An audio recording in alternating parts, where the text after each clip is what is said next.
Bruce, you must have something really good too. Of course I do. It's Bruce Danielson, and I guess I'm here to entertain you too.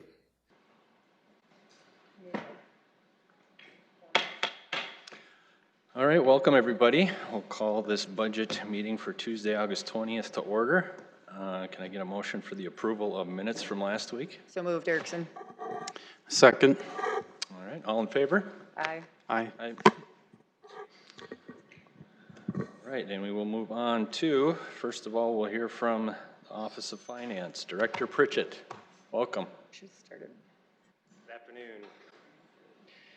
Coming back again just to speak real briefly about our department budget, just specifically. So I was going to walk through that and then offer any opportunity you'd have or for any questions that you have specific to our particular budget. So as I had kind of mentioned, but didn't go into details on our particular budget, if you look at page 13 in your budget book, we can kind of walk through those items together. But overall, the request for an increase for the finance budget is approximately 2.8%, so a very minimal increase overall. Most of our budget, about 95% of our budget, is personnel or benefits driven, and so a majority of our increase, or 96,000, is up 3.2%. About 40,000 of that is related to full-time salaries, and so those are just directly COLA and step increases, no new staffing added in terms of full-time FTEs. We did program $5,000 in for overtime. We do have overtime expenses in every year. We incur them. You can see in 2018 we incurred about $12,000. That specifically is related to trying to get the end of year financials closed without adding additional staffing. So we have a very short, limited period of time to get those financials completed, and so there's some overtime incurred primarily during that period. So we felt it was appropriate to kind of at least budget something for that. We do have a $9,000 increase in part-time staffing. We've been able to rely somewhat on the departments, but we've been more and more of some of those detail activities, such as dealing with credit cards and so forth, has been brought back in-house with finance, and so we have boosted our part-time staffing because we have no intent at this point to be adding any full-time staffing. We're just working to increase our efficiency and utilize technology as needed to meet up with growth demands. You'll see a $49,000 increase in insurance, or about 15%, and this is primarily just due to changes in what employees had selected for their insurance coverages. Rentals are down 18%, and this is just a comprehensive system-wide reallocation, so we just happen to be the benefit of that reallocation on those technology resources and how we bill those back to the departments. We do have training and education up about 24%. It's a nominal amount of about $3,360.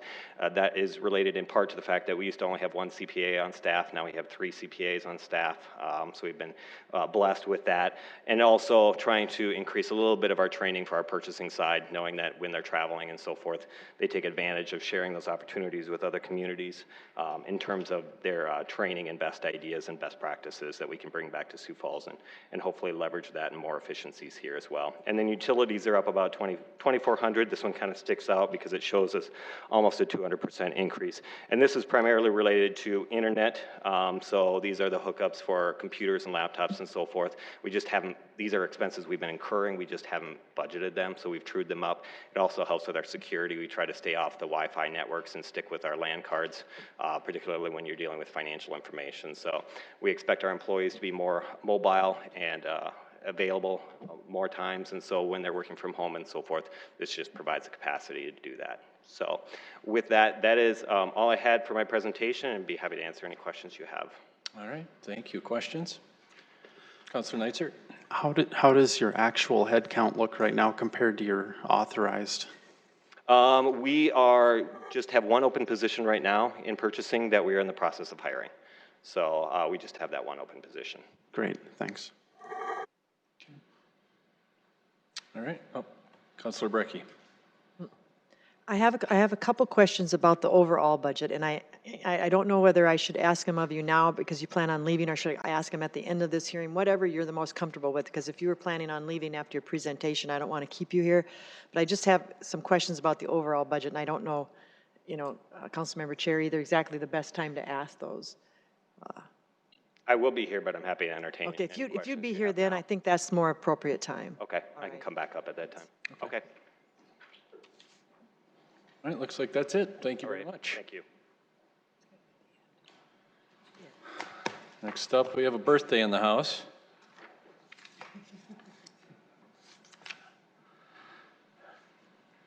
Welcome. Happy birthday. Thank you, Council Chair and council members. We've got our entire management team here, and we're have a great partnership with finance. They have their team here as well. So we're going to cover a lot of ground today. I know we've started out with a video that gives an overview of Public Works, and then we'll get into it. We'll try to move quickly. My goal was to try to do this in less time than Sean, but he may have won that for the day. So.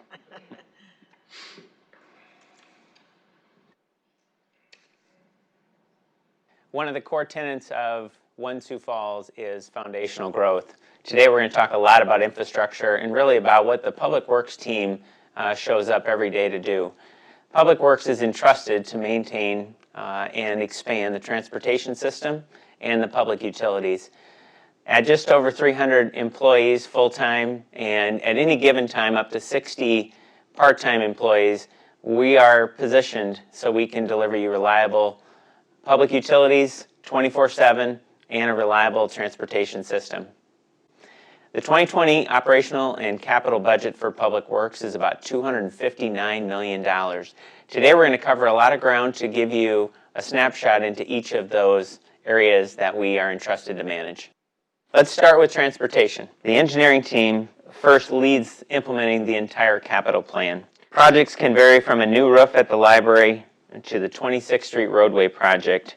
We are fortunate to have very strong local consultants and contractors to make sure we can turn out the volume of work that we do every year. Some of the key projects that we're going to focus on that will be funded from the 2020 budget are first and foremost a number of maintenance jobs. In 2019, we'll affect over 800 city blocks. In 2020, we're going to improve on that number because our budget has grown up almost 16% with an enhanced focus on more roadway work. Some of the most recognizable corridors that you're going to see improved are 57th Street between Minnesota and Western. We're going to see that intersection of 57th Street south to Ralph Rogers expanded and a new traffic signal. There's been a lot of discussion about the new Jefferson High School and the need to bring North Marion Road up to a modern 4-lane facility. We'll get that accomplished, and a number of others. One of the things that people will see widely over about the next 5 to 7 years is when you look at one of our most important assets, which is 229, the DOT and the city did a study to look at every interchange on 229 to identify what do we need to do to actually match the 2040 traffic volumes. You're going to see an interchange almost every year be reconstructed, and the city's portion to that is to actually reconstruct the arterial streets that feed into them. We want to make sure that our arterial streets are designed in conjunction with the interchanges to make sure that, again, you have a good, safe, reliable system. 229 today is our backbone. We're building another backbone of Veterans Parkway, and again, to complement all the growth and development that's happening in Sioux Falls. The street maintenance team has a clear role in the summertime is to maximize the number of blocks that we improve so we can make your daily commutes very smooth and reliable. And in the wintertime, also make sure that we can manage the snow and ice control so you can actually have a very safe driving transportation system. In 2019, we'll have all the streets reassessed. We'll drive them with a state-of-the-art IMS tool, and then we'll use that as our data to make sure we apply the right treatment at the right time to the right streets. Okay, now let's talk about the public utilities. First and foremost, water. Water is one of the most important utilities that we have in a modern society. We are fortunate that our forefathers invested into Lewis and Clark almost 25 years ago, so today we can have a good, reliable secondary water source. Our first water source is the aquifer in the Big Sioux River that's, with all the recent rains, is fully charged. The second area that we still have opportunity in is conservation. As we continue to grow, we still see opportunities for us to use less water, which not only helps the city having to not have to harvest, treat, and distribute water, but it also helps each of our customers lower their water and wastewater bill. To date, we've already processed about 30,000 applications since 2003. These efforts to change out some of the high usages of the toilets, washing machines, irrigation timers have been calculated to save over 5 billion gallons of water. The sanitary landfill is a regional landfill that serves 5 counties. They are gearing up for the additional wood waste that's coming from EAB, taking steps to purchase that next size grinder so we can ultimately produce a very good, high-quality wood waste that we can sell to entities that will burn it for energy. At the landfill, we're also going to take a look at that entire customer drop-off area. There's been great strides made over the last 15 years with the sawtooth pattern as you come through the landfill, but the vehicle trips at the landfill continue to increase. And so we're going to take a fresh look at how do we optimize that public drop-off area? Is it time to expand it? And so expect to see some good thoughts coming out of that study. The storm drainage team has been very busy in the last 2 years with record rainfalls in 2018 and starting out that way in 2019.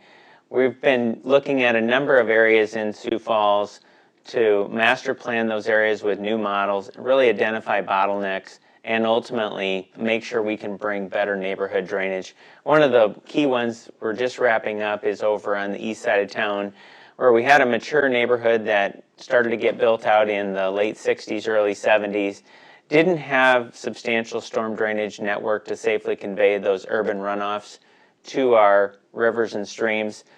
A substantial investment was made, but now that neighborhood of about 250 acres has a moderating system, has detention, so we can actually provide them a much higher level of drainage when these frequent rains continue to come.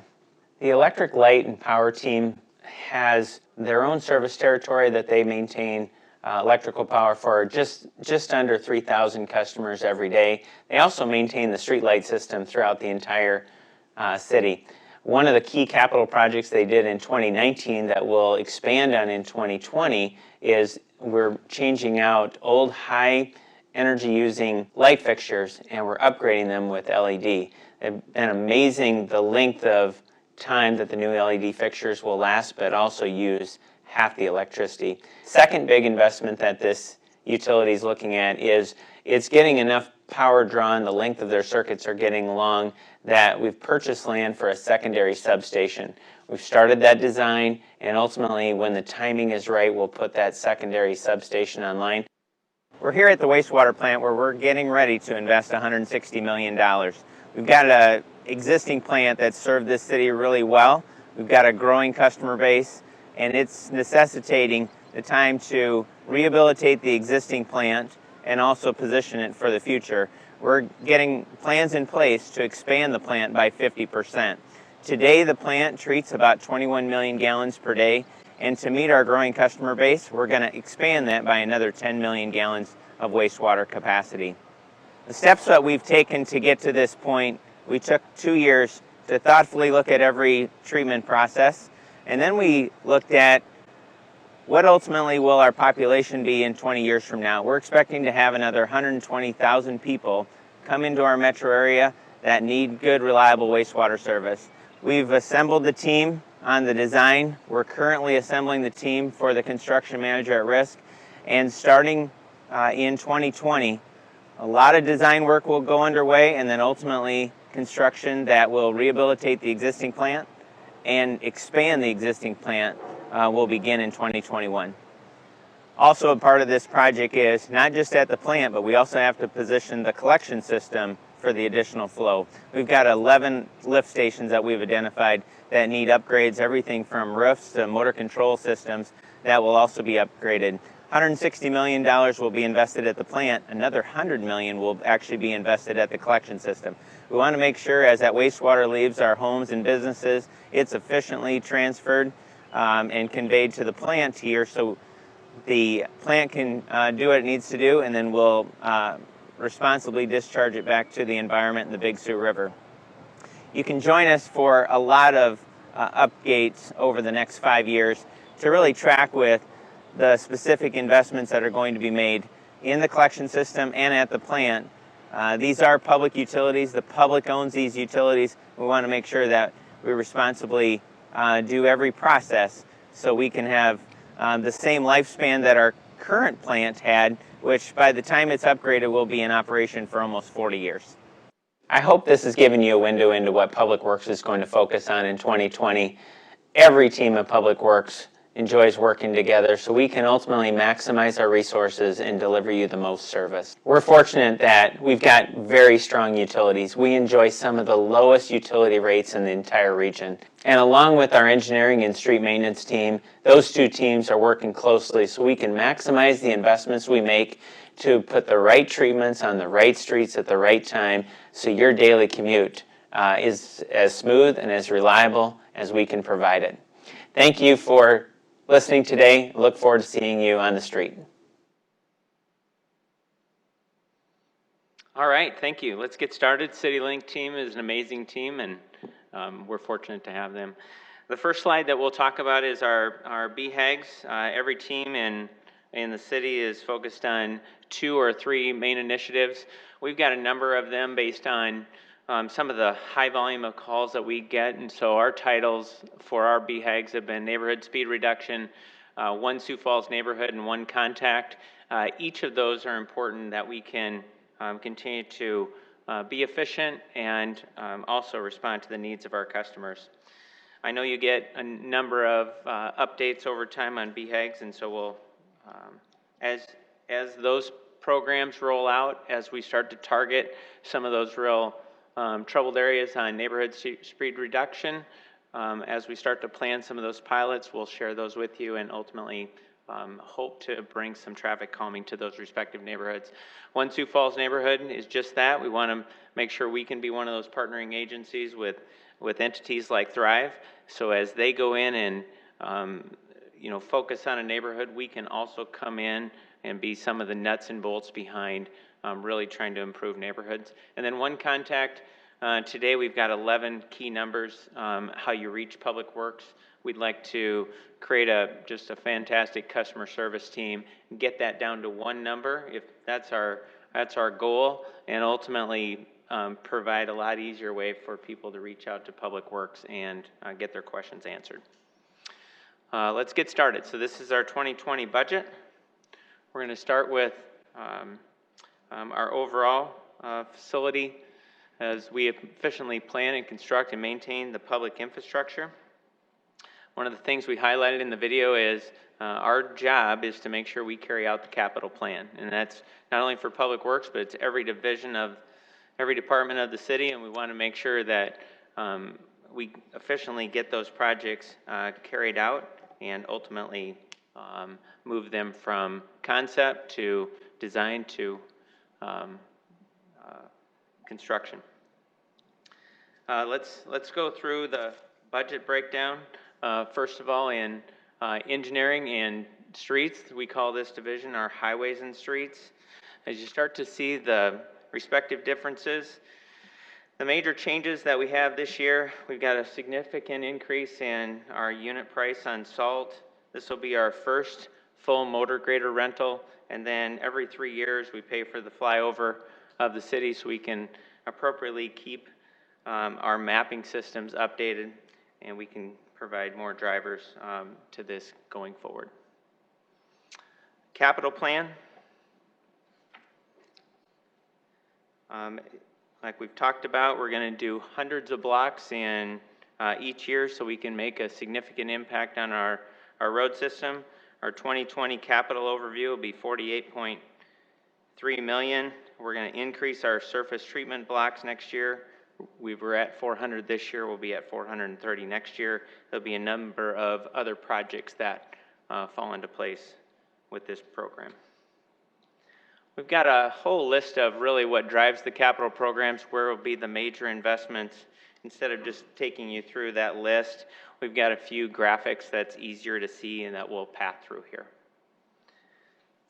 So the first one is the A Street Bridge, really one of the heartbeats of downtown and just a significant opportunity for us to go in and rehabilitate that historic bridge. We're on track. We've done a significant amount of coordination with downtown and a number of other groups. We're partnered up with Parks so we can finish that section of the Greenway. but really rehabilitate this Lucian Arch Bridge so we can get another 50-plus years out of it, and really make it a highlight of our downtown. Exit 5 on 229 and 26th Street, that'll be the second year. This year, the focus is, if you drew a line down the center of 26th Street, our focus is to complete everything on the south side of that. Next year will be everything on the north side. Project's going extremely well. It's got a strong project team. It's been a good partnership with the DOT, and honestly, traffic flows fairly well through there as we have been managing that on a daily basis as the construction process moves forward. Just another view of that exit 5.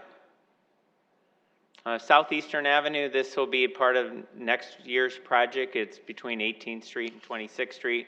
Have opportunities for more lanes and also improve pedestrian movements on that particular road. 41st Street and Western, this is a key project. We have some DOT funding as a part of this project because it's a high accident intersection. We bid this project earlier in the year, came in significantly over the engineer's estimate.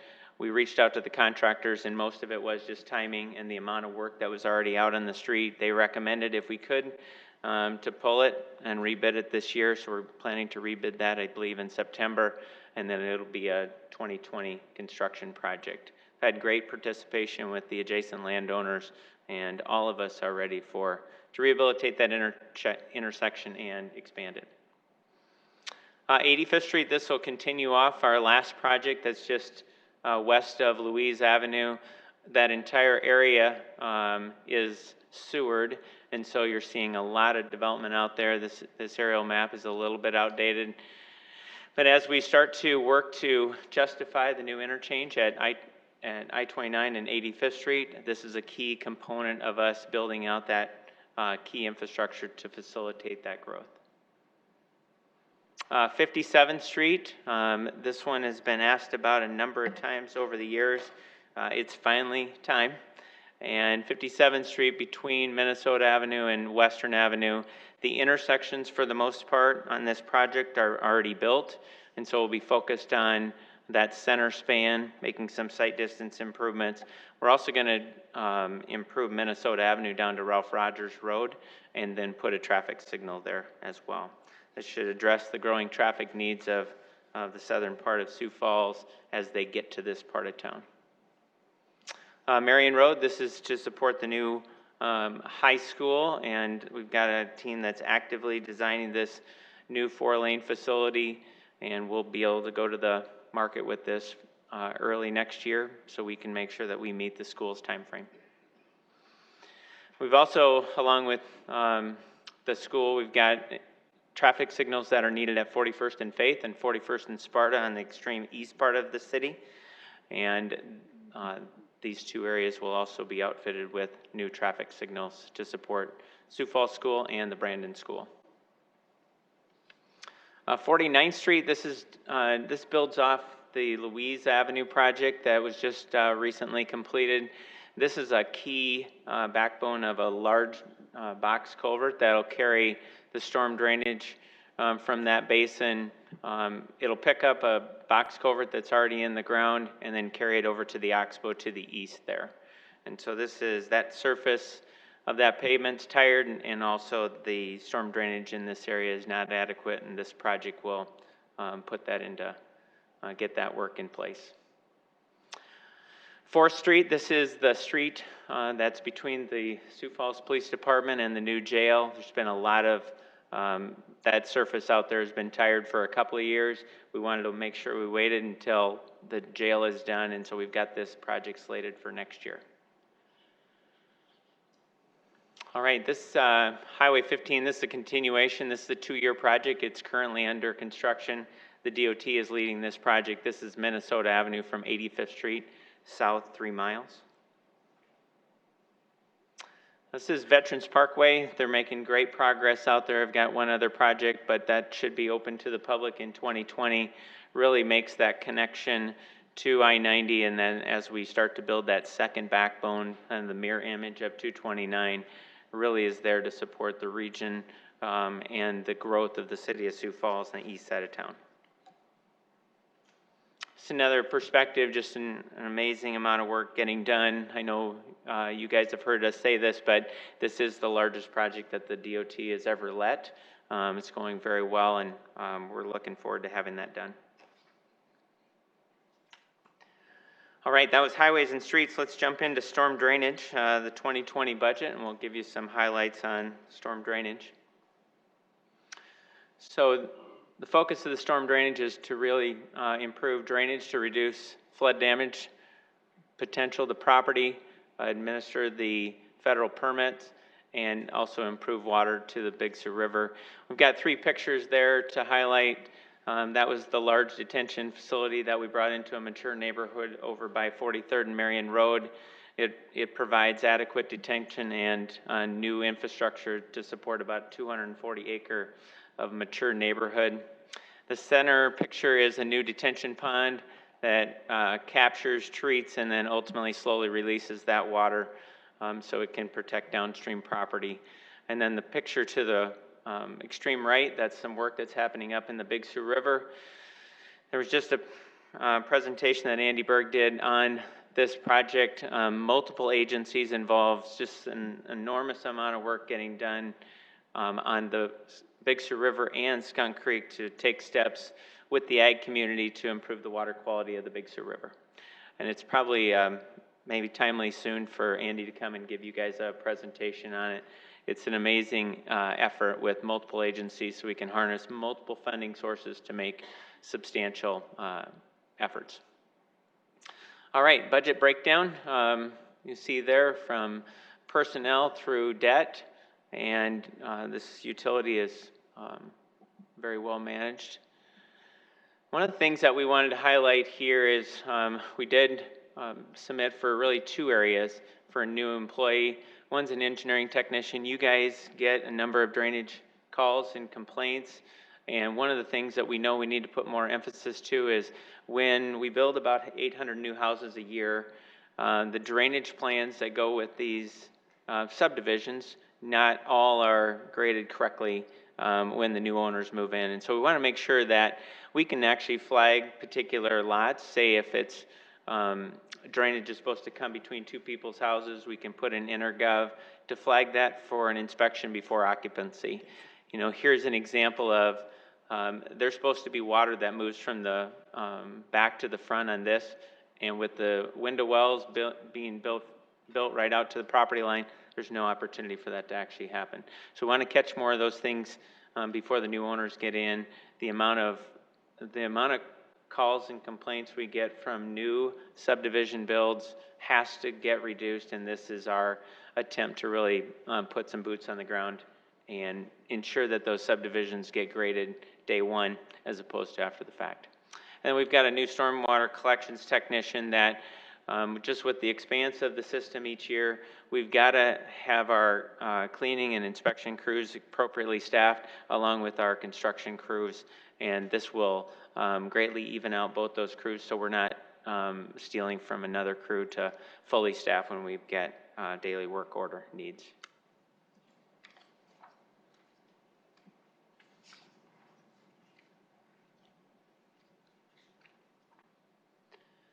Okay, just a couple of, it's a picture here that's of the Kingswood area that's underway this summer. It's going to have an aggressive capital plan in 2020. The big piece there is that new box culvert on 49th and Louise, but you guys know you've been very supportive of making small adjustments in these rates over time so we can appropriately make the right investment into this utility. And we've got a list of those programs that we actively identify where bottlenecks are and go to those neighborhoods and make substantial improvements. All right. Let's get to the next utility, which is light, power, and traffic. And again, I'm just in the interest of time trying to cover this quickly for you. If you have any questions, our entire team is here. And so this team really does 2 things. They do it very well. They've got their own power territory that they provide electricity 24/7. They also maintain the entire street light system of the city of Sioux Falls. A well-lit street provides safety in neighborhoods, and we're constantly working with neighborhoods to identify areas that we can make improvements on and to make sure people feel like they're safe in their neighborhoods. Budget breakdown is 1.8 million for personnel, 6.7 for other operating. Most of that is to purchase power from WAPA and Heartland Power, then resell it to our customers, and then also have dollars set aside to continually make capital investments. One of the projects that we highlighted in this utility is we have purchased land over by the Big Sioux River and Madison that when the timing is needed, we can put that new substation online, shorten some of those circuits, and also have some dual feed opportunities.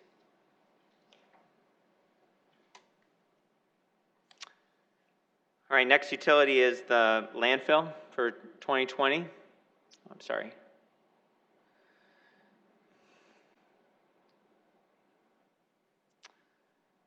And key with the landfill is it serves a 5-county area. It's a regional landfill.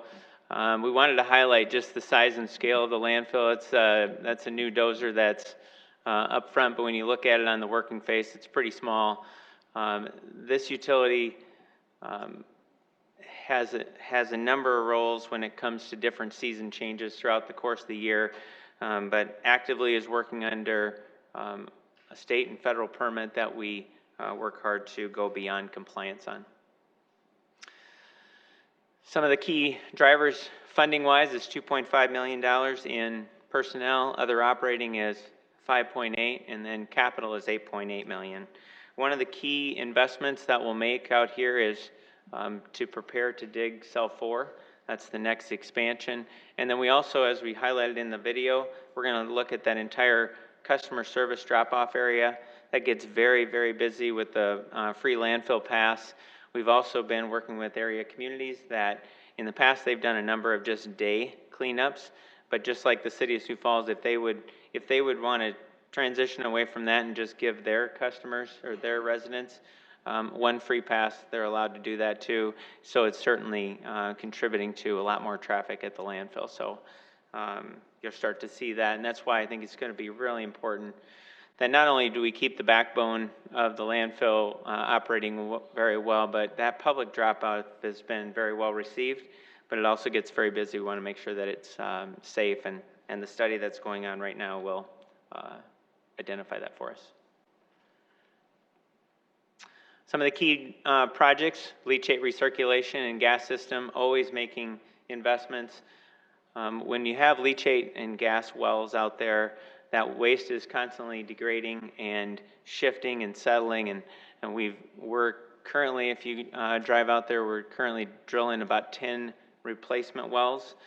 It's just a very active landfill that's got a lot of pressure for those wells, and so that's a constant reinvestment that we have to make so we can continually pull out that leachate, but also reinvest in the gas system. We've talked a lot over time to, instead of hauling our leachate to the wastewater plant, and some weeks we have to run 7 days a week, getting that project bid this fall and then ultimately built next year to build a force main into Sioux Falls, going to be a significant efficiency for us. Landfill expansion, and then building and site improvements. We've been designing a new maintenance facility out there. We've got a lot of assets that are not inside, and we'll get those done in 2020. All right, water for 2020. Got somewhat of a distorted picture here of a water tower, but we wanted to fit it on for you. So we've got a picture of a horizontal collector well. These are out in the well field, generally between Sioux Falls and Baltic. We also have some wells on Middle Skunk Creek that are generally between here and Colton.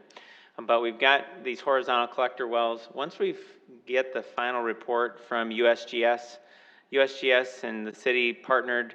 It was a 4-year study to analyze where the best soils are in the aquifer, which ones hold the water the longest and is the deepest, and then ultimately that will inform the water team where to best site those horizontal collector wells. They're a very efficient well that I know a number of you have gone out to see, and they're in our capital plan to come up. All right, budget breakdown. Personnel is $7 million.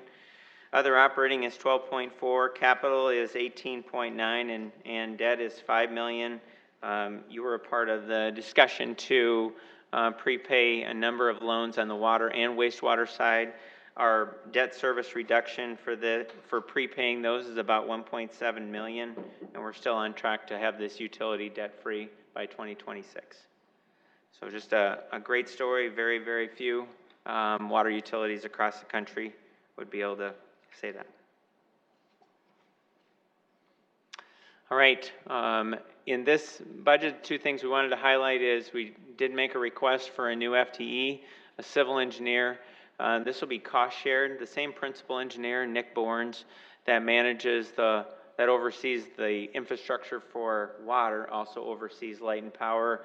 Water will fund 70% of this new FTE. Light and power will fund 30%. And there's just a number of things that we outsource just from a capacity standpoint. And this civil engineer will bring a lot to that team, so we can have this person do more informals, research new technology, manage more projects, and ultimately keep up to the growing needs of our water system. Second thing is we're going to get ready to paint the Melanie Tower, and so we wanted to highlight that as well. A number of projects that are always planned. One of the key ones that we're funding in this utility is when we do an arterial street, we also want to make sure that we put the backbone of the water line in the arterial street system. A lot of times the sanitary sewer doesn't follow an arterial street. That usually goes in the local roads and the collector streets, but the water has to go in. And so with highlighting all those arterial streets, the water system has to support that as well. And just a number of other projects that as we make improvements to that many blocks every year, we're always looking at that infrastructure underground to make sure that we can ultimately continue to provide good service. And then water reclamation, 2020 budget. We've talked a lot about the water reclamation, so this is probably of all the utilities you guys have heard a lot about and will continue to hear a lot about. We've got really three pictures that we wanted to share. The one lift station that's highlighted in the 3D image that's on the left, that's the lift station that we just did a virtual groundbreaking on at Bonson and Rice Street.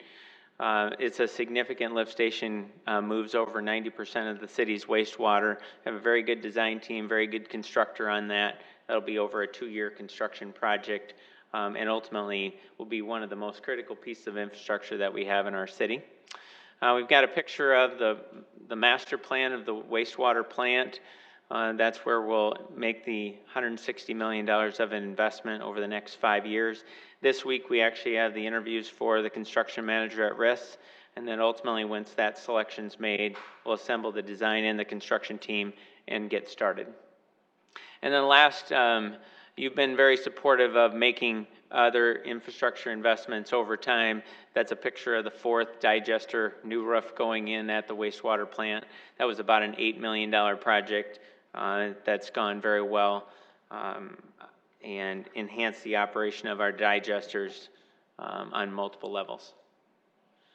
Budget breakdown, personnel is $5.7 million, other operating is $7.2 million, capital is $52 million, and debt service is forecasted at $12.2 million. This is another utility that we've made a request for additional personnel. One of the things that is common to all the utilities that we run them with a SCADA system, and it's a computer system that just about every valve, every motor that's at the plant and on the lift stations has a little device called a PLC that basically allows us to talk to that device, whether we want to turn it on, turn it off, speed it up, open it up, close it. And SCADA, whether it's on water, wastewater, landfill, lights, is critical. Well, just with the size of our system, and with this expansion program at the wastewater plant, we need an additional controls technician. So we do all that in-house because things happen on a daily basis that we need those technicians, and that'll be a significant addition to our team at the plant. And then two sewer collections technicians. One of the things that we've lacked is maintaining our force mains. And force mains, if you picture them, they go up and they basically cover the topography of land. Normally, they're similar to a water main where you put them about 6 feet below ground, but they generally follow the topography of the plant. And when it comes to a high point, there's an air release valve. And we've done the minimum we probably should to maintain them, but we've got a number of force mains that are in and new ones going in. We need to dedicate 2 people to operating and maintaining those air release valves, because if you trap air in a force main, you've essentially taken a significant amount of the capacity away, because you're holding air in there instead of wastewater. And then that has a trickle effect back to if it's a pump station that's pumping against it, takes more energy. And so we've done an evaluation. We always run these utilities as lean as possible. We're to the point where we absolutely need 2 additional sewer technicians to make sure we can appropriately manage, first and foremost, those force mains and those air release valves, but then they will also complement all the other crews that work at the wastewater plant, from cleaning, televising, responding to 24/7 calls, things of that nature. Number of programs that are in your capital book that we've listed out. And that's our presentation. So we covered a lot of ground. I hope you have some questions. All right. Questions, Councilor Sale? Thank you. Thank you for your presentation. You certainly did cover a lot of ground. I just have a couple of questions. You mentioned Minnesota and Ralph Rogers Road. You're going to put a light there? Mm-hmm. Thank you. Second question is the selling of the gas that's generated by the landfill. Do you have an approximate figure of what we generate from that sale? I do. Varies based on, if we're running at high production or if they can take it. It runs about probably, it's a wide range in revenue, somewhere between $700 and $1.2 million a year. Thank you. I think that's something that certainly was well needed for our landfill to do that. My last question, and we've talked about this, you and I have a little bit. I'm concerned about the capacity of the contractors in our community to fulfill all the needs that we might have going forward.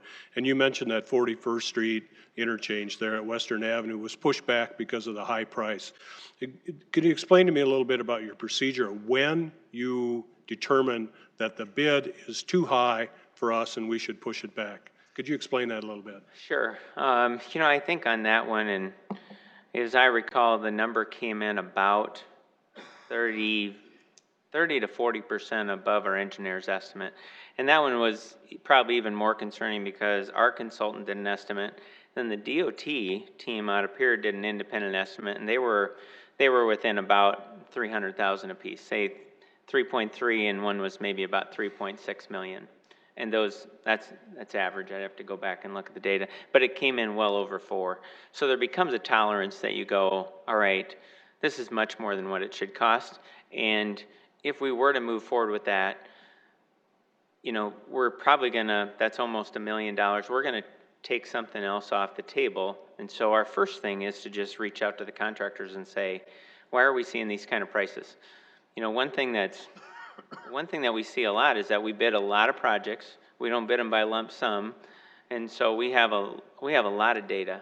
And a lot of times we have data from the week before, because even a simple project like 6th Street in front of Whittier High School, or Whittier Middle School, it's about a 6 to 7 block job. We break that down, what curb and gutter's costing, what asphalt's costing, all those things. When you looked at this bid tab, everything was high. So I think our tolerance, Counselor, is we first reach out to the contractors and say why. And they basically said, we all finished the prior year with work that we didn't finish, like TLS Road and others. And then there was already a substantial amount of work that we were doing this year that they went after. I think some of it's probably 41st and Western. If there's more desirable work that they can put less people on and do a better margin, they probably will. So just a number of factors, but really probably the one thing that was most concerning to me is that two of the contractors said they bid it without the intention of, they knew they probably weren't going to be able to complete it. And we just cannot have an intersection like 41st and Western not done in time. And so we're listening to them, just like we did with the frost boil contracts. We got one of those that came in twice as high as what it should have been. And so we pulled them in and said, why are we seeing these numbers so high? And their comment was, you're doing a project that's got frost boil repair all over the city. And we want to do this work, we want to fit it in, but you could probably get a better price if you chop this into 3 projects and isolate them to geographic areas. We did that when we turned those plans back out 2 weeks later. We got fantastic pricing. The one on 41st and Western, just too big of a risk, too expensive, and we listened to our contractors saying, release it this fall. There'll be a lot more capacity for 2020 if you can wait, and so that's what we did. So, Thank you. you're welcome. Councilor Neitzer. I've got a bunch, so I'm just going to do like 3 and then just keep deferring. Regarding capacity, if I just said to you, or if the council said, we want twice as many overlays done as an example next year, what would be the bottlenecks that would prevent? Is it staff? Is it the number of contractors? Is it, I mean, if we gave you the money, just. So like overlays are pretty straightforward. So first thing we would do, I mean, the volume of work that we turn out is already substantial. You know, probably some of the first bottlenecks will be is how do we get those utilities inspected? And so say you went from 250 blocks of overlay to 500. Well, we've got to get a camera in every one of those sewer mains out there and make sure there's no offset joints, there's no manholes that are, and so that in itself probably would require us to pull those camera crews away from cleaning and jetting sewers. And every day grease is going into them. You know, there's debris going into our system. So it becomes, you know, you start, when you double things like that, you don't have a chance to graduate. It's just like, you know, conditioning for a run. You know, a lot of times, you know, you don't run a half marathon one day and a full the next. Some probably could, but that'd be the first bottleneck, is ensuring that, you know, drawing lines on a map and saying we want to overlay 250 blocks of streets is pretty straightforward. It's the inspections of the sewers, and then it's getting all the ADA ramps designed with the new standards. They take a substantial amount of effort, and we could outsource that, but we really can't outsource the inspection of the utilities. So there's a whole chain reaction. That's why we try to start those programs very early, and so we give the crews appropriate time. So because for the overlays, you're going all the way down to the base, so then while you're there, if you need to do repairs, that's the time. So that's what you're talking about, if you notice? Or So like on an overlay, say we milled and overlaid your area, your neighborhood. Yeah. We really only want to be in a neighborhood to mill and overlay about every 17 to 20 years. Mm-hmm. So before that, we know that sewer is a very corrosive utility. So we want to get in there and clean and then inspect that utility. In some cases, in the newer parts of town that's got a lot more PVC, those inspections would go fairly quick. If they're in the more mature parts of town, they're going to take more time. But there's a whole layering effect as you take a project from idea to construction, and the first bottleneck would be getting all those utilities inspected. Are the fire hydrants out there? Are they, when we flushed them last, was there any issues with them? Do we need to replace them? And then we would just start to go from the ground up. Utilities first, ADA ramps, street lighting, and then last is pavement. okay, because there's, again, you would be looking and inspecting all of that stuff, because while you're there, there's a good chance to do a lot of repairs if they're needed. They may not be. That's right. So okay. Like, the last thing we do on a street is to mill it and pave it. Yeah. If you've got an offset joint in a sewer line, we're we're going to include that in the plans, and we'll have the contractor do an excavation, a repair, and then, so when we get to that point, we're doing pretty substantial amount of work with utilities and ADA ramps. The slurry seal that you see us do over 400 blocks a year, that's pretty straightforward, because we're likely not going to make any, unless there's a really bad piece of curb, we're probably not going to do much curb and gutter, ADA, lights, or utilities. Okay. And that was going to be my next question, is what if I said I want you to do 50% more just microsurface? Yeah, we could certainly do that. Just from a capacity standpoint, what it would normally do is, you know, the contractors come in now for about 5 weeks to do 400 blocks, and so if it was a 50% increase, they would end up staying here, you know, another 2.5 weeks. Okay, thanks. Councilor Staley? Mark, I've got a few questions as well. First, I want to talk about snow gates. And I'm not going to get out my phone, but I could pull up the email you and I exchanged last winter.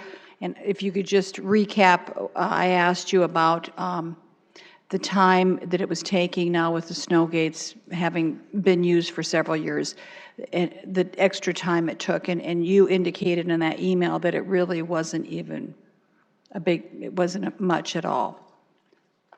Yeah, I think that's fair. You know, we're very fortunate that this council supports us to lease the best motor graders. They've got very good light packages.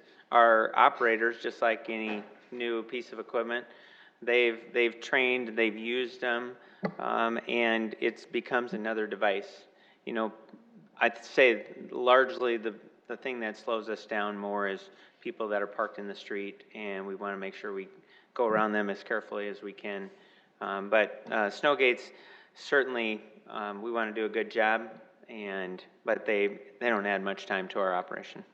And that's so beneficial. I had been up in Watertown going to a retreat at Harmony Hill up there, and I caught their city council meeting, and they were talking about Sioux Falls. They were talking about snow gates. They had their public works person, and he was making statements about how they added so much extra time, and because the city council was determining if they wanted to use these. They were only using them in certain parts of town, which I thought would be somewhat disconcerting to the people who didn't get them. But nonetheless, that was when I was able to get that information, that once you get the hang of them, they don't add any extra cost. And as I want to commend you, Mark, for being so responsive when people do reach out with concerns, because you've gone out and looked at it and stated emphatically that, hey, people, it's not going to totally clean the driveway. There could be some residual snow there. But I drove around all parts of our town after different snowfalls, and I was very impressed with the effectiveness that I saw. So, could we're not buying any new ones? Well, we actually just went into a 5-year lease with machines that we'll keep all year long. So, again, just like Councilor Sales' question, you know, we're constantly talking with our vendors and our contractors, and one of the things our vendors said is, you know, to actually bring in over 30 new machines for 5 months a year, you guys probably could get a better deal if you did a 5-year, full calendar year lease, and we're going to see, I think the savings is over $1 million. It's the last number I'd seen over that 5-year period. But with those new machines, we expect that they had to come with new snow gates. And so we've just gotten machines with all new snow gates. We maintained the last ones that we got because we'd ran them for about 5 years, so they're there for parts. And so our machines actually have new snow gates on them. How many snow gates will that be? Same number we've always ran. I think it's it. 30-something? Yeah. We'll follow up as we also add those to contractors as well. And is the hanky the same It is. snow gate? Okay, good. Try not to share vendors' names. Well, that was the vendor. Okay, so then a second question I'll ask, and then I'll back off till we're done here. You're talking about neighborhood speed reduction on your bullet points here. What does that mean? Well, one of the things that we hear, and so between the traffic team and the police department, there are areas in town that will get frequent calls. So just for lack of better word, just call them concern areas. And so they're mapped, and police department may go out there and do some enforcement that day or that week or over a period of time to try to just show more of a presence and enforce it. But really what neighborhood speed is we want to go out there. This team is Dean Borkhardt and Andy Berg are the co-chairs of this particular one. Then they have people from other departments in the city that may not even know there's a problem with neighborhood speed. So you get people with a complete objective view of the issue. And then they went out last week and looked at two of the problem areas, and what they're doing is they're just out there with PD, with the speed guns, with traffic, and observing. Why are people driving fast here? So it's trying to get back to that human-centered design approach of, let's really figure out the why first before we just jump into a solution. And that's what they're doing. And so then they went to 2 different locations, 2 different characteristics. One was near a school, one was not. They're going to go out to another 2 different areas. And ultimately what they want to come back is look at getting feedback from adjacent neighbors. Why do they see them? Sometimes the characteristics of a road lends itself to people feeling like they can drive fast. It may be a road that's straight. It might be a road that has all houses that have 3-stall garages on them, so there's nobody parked in the street. And it becomes kind of like just a straight shot that doesn't have any calming devices that makes people go, I should drive the speed limit here. And so what this team will do, just like you've seen on Main Avenue, where we pulled the curbs out and created angled parking, we've done some traffic circles down in front of 8th and Railroad. The downtown Sioux Falls got that grant to do a traffic calming pilot there, and at 2nd and 12th Street.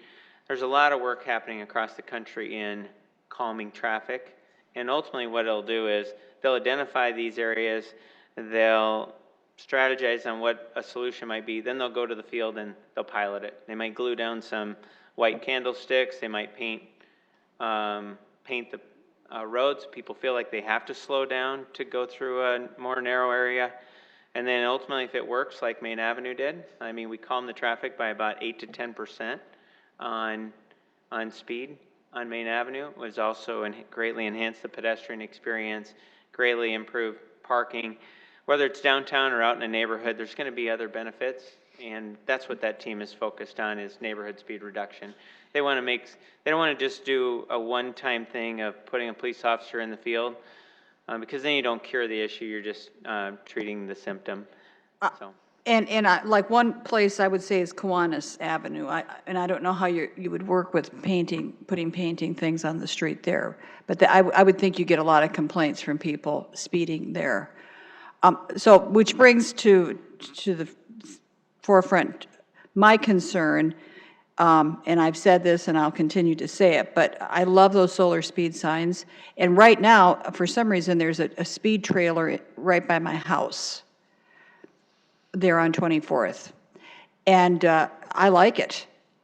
I see people coming towards that thing and they're slowing down. I don't know why that would be there. Do you know? I don't, but I'm sure the traffic and PD teams have worked through it. But there's a road that's a fairly straight shot. It goes to Riverdale Park. But there again, you're treating the symptom, you're not actually calming the traffic. I understand, but I think, the fact that we even use these things by school zones, you know, and also I was just down there at looking at Jerry's Barber Shop there on 8th and Railroad area, because they got that yellow curb painted. But I was down there talking to some people, and they told me how much they love having that solar speed sign right there saying 20 miles an hour. So that's a fix, that's a permanent thing, and people like that. They said it helps. So I think those things are part of the solution. So how many, are we planning to buy any more of those? Because before 2016, I did try to get them into the budget, didn't quite make it. with my colleagues. However, because of the discussion, you put some more in. So do we have plans to buy some more of those? Do you need? We buy a few pairs every year, and we look at, in traffic, we have to look at a program, and it may not be a particular, let's say 2 new pairs for this year, because we feel like we've addressed some of those most common areas. But let me follow back up with you on that. Because I still see people contacting me with concerns. Every time I bring those solar speed signs up on Facebook, people are like, yeah, we want it on this street, we need it here. And when it comes to talking about, you've got your team, Andy Berg, and these people out there, the best people we can hear from are the neighbors themselves, right? When you get the feedback from people actually living there. Right. So I'd like to see some more of those implemented. But the other thing, Mark, that I want to ask for, I was just driving with a friend down the street, and we had the awareness is that we need more speed signs in our town. People don't know if it's 25, is it 30, is it 35, is it 45? We have these constantly changing speed thresholds, and I don't know if it costs more money to have them up, but personally, I can go, I was even thinking about doing a little pilot where I drive and see how far do I drive before I actually see a speed sign. That newcomers to our community, I think we need to tell people this is how fast we drive right here. I would like to see residential streets all down to 25 miles per hour. Some streets, they must be the thoroughfare, they're like 30. I think that's too fast myself, and I think people are driving way too fast anyway, the tailgating thing. So, but back to the minimal thing is, can we get some more speed limit signs placed strategically in our town, just to help people understand? Each year, the neighborhood speed on a local road is set by ordinance at 25 miles an hour, and that's largely understood. If people are driving above that, they're may or may not going to recognize a sign. But we've got some sort of collectors and arterials that we want to make sure that if we get any concerns, we'll quickly move out there. 37th Street was one a few years ago. And then we also support it with PD. And so I would say we certainly try to be responsive, but we also don't want to put signs everywhere and it becomes sign pollution. And then ultimately you've got to maintain that sign. It's got to have a certain reflectivity. There's standards that go behind that. And so I would caution us to not do over sign pollution when ultimately, we try to best respond. Neighbors do call us constantly, and if that happens, we move forward with the appropriate treatment. Well, and I've had a neighborhood watch sign by my neighborhood for like 16 years, and I mean, it's still in good shape. So I don't know that I haven't seen a lot of speed signs that have like deteriorated and rusted and fallen off. But I still think it would just make sense in our community to have more signage, especially in places where we're changing the speed threshold. I'd like to see that. Anybody else over here? Councilor Starr? Thank you, Director Cotter. One of the things, I maybe start with the softball. I don't usually do that very often, but maybe we'll give you an easy one to start. One of the things when we looked at this overall budget, or when the mayor presented it to us, one of his big things is that we moved money from a lot of other departments to focus on street repair, drivability, and some of those things. Just for the general public, how would you say that the average citizen will see that difference after 2020? I would say 2020 will take a good step forward. Our budget went up on the street maintenance about 16%. Really 2 areas of focus. An additional $2.5 million went into major street reconstruction, which, we often talk about. Reconstruction is the most expensive methodology to improve roads. So you want to do that very last. But we've got a number of roads that need to be reconstructed. And so $2.5 million will go into reconstruction, and then the additional $3 million for, it's a combination of the school park and arterial street, but it's really for the new high school. And then going out from there, there's additional dollars into major street reconstruction. I would just tell the general public that, you know, when you look at really, there's three different buckets of how we maintain streets. We've either got maintenance dollars that we're doing things like Councilor Neitzert said, a slurry and mill and overlay. We've got reconstructions where the roads have gone beyond maintenance and we've got to reconstruct them. And then last is we've got to expand them. And in some cases, a project could have all three of those programs funding a program, because there could be the shoulders of a project might be maintenance. The inside could be reconstruction dollars, and then selective right turn lanes could be expansion. I would just tell the general public, you know, more dollars are being directed into the roadway system. It's all through a public bid process, so we maximize price, and ultimately, you know, these roads are our largest assets, and so we've got to make sure we make investments into them. One of the things I will share with you too is that we're seeing price escalation. There is a lot of work getting done, but we're starting to see gravel reserves in our area get diminished, and so those with gravel are going to raise their price. We're going to start seeing probably more quartzite bases than what we've often seen as a lot of natural. Just what, if we can, you know, as a part of the program, the additional funding will allow us to offset some of that inflationary cost. So probably not a silver bullet answer of what can someone drive by and see, but the program itself, there's 16% more funding going into it than it was previously planned. That answers one of my other questions as well, when we talk about the difference between what Councilor Sale was talking about, that it's just the capacity of the vendors versus is this project really just going to cost us more because of the gravel depletion and some of the other things you talked about. One of the things that you pointed out in the streets and highway part of the budget, you talked about changes for salt. And I know we had one of the most exciting conversations I think we've ever had talking about salt and transportation to this part of the country. Are we seeing the changes because of supply of, or the demand for the product, or did not the transportation work out as well as we thought it would, with whether it was by rail versus truck and some of those things?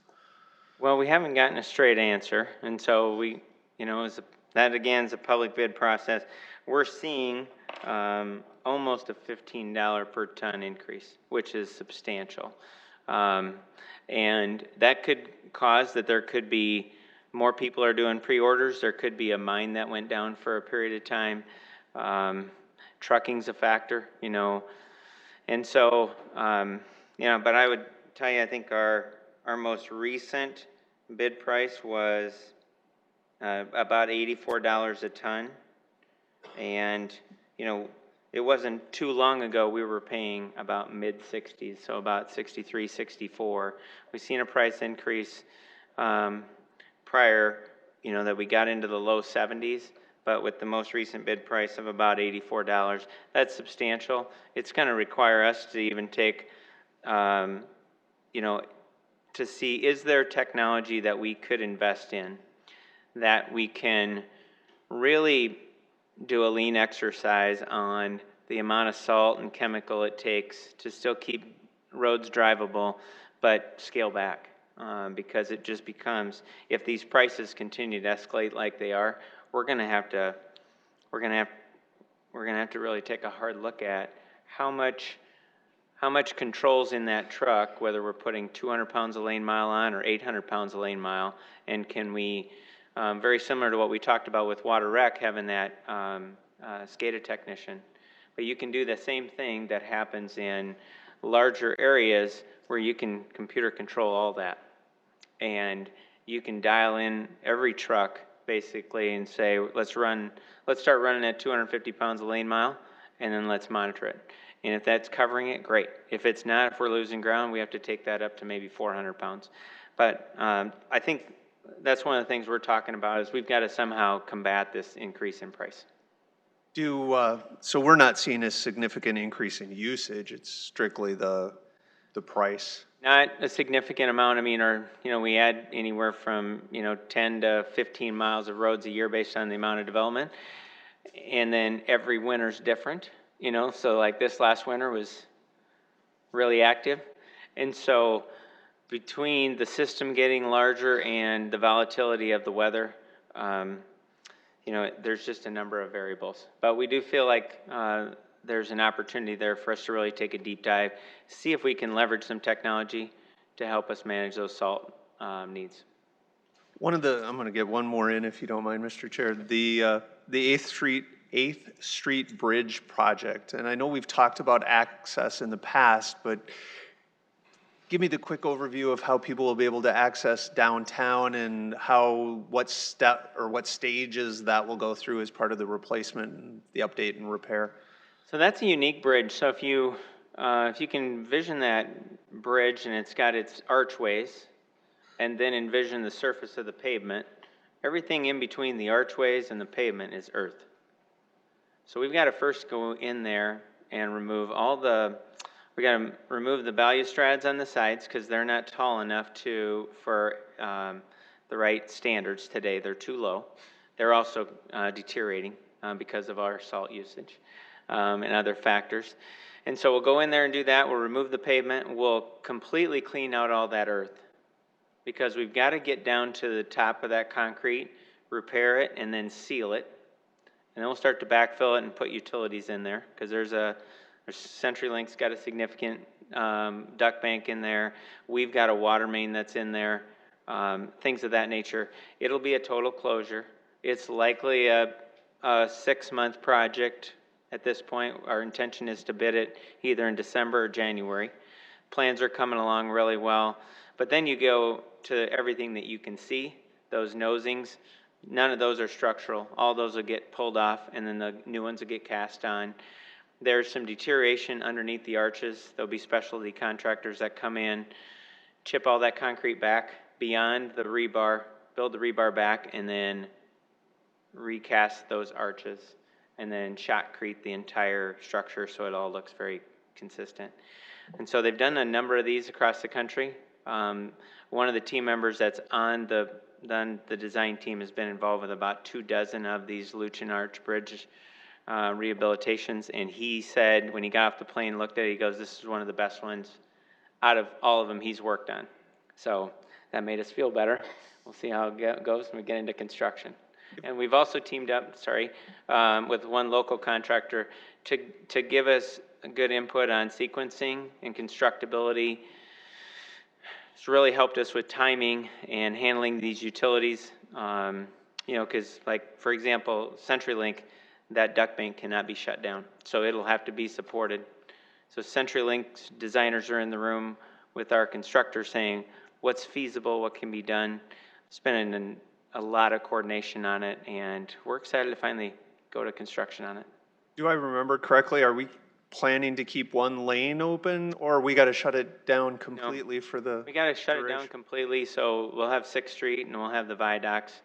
But you couldn't, if you tried to, say, keep half of it on there, it would be uneven loading of those arch bridges, and it was a patented bridge, and so there's no plans on it.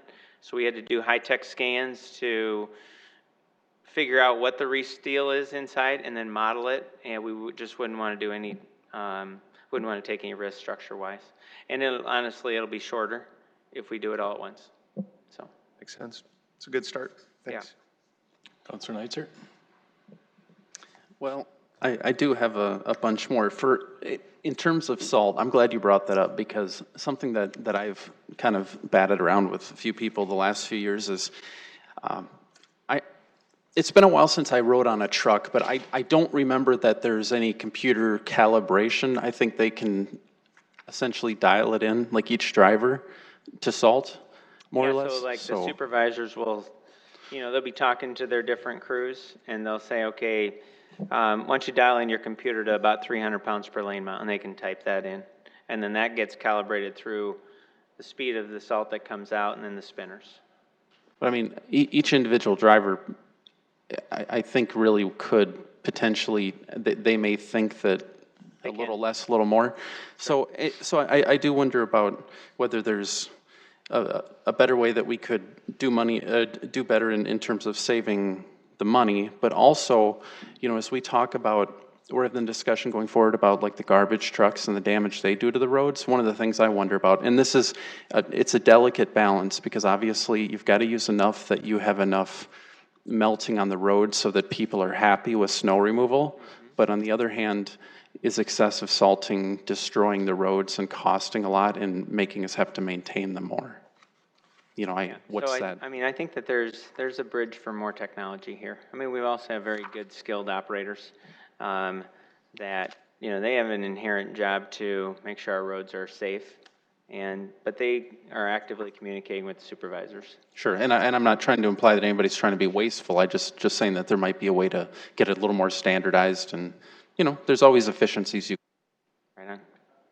The Marion Road street reconstruction. So when I look at school district site coordination, it does talk about Marion Road from Madison Street, and then in 2020 it shows $3.36 million.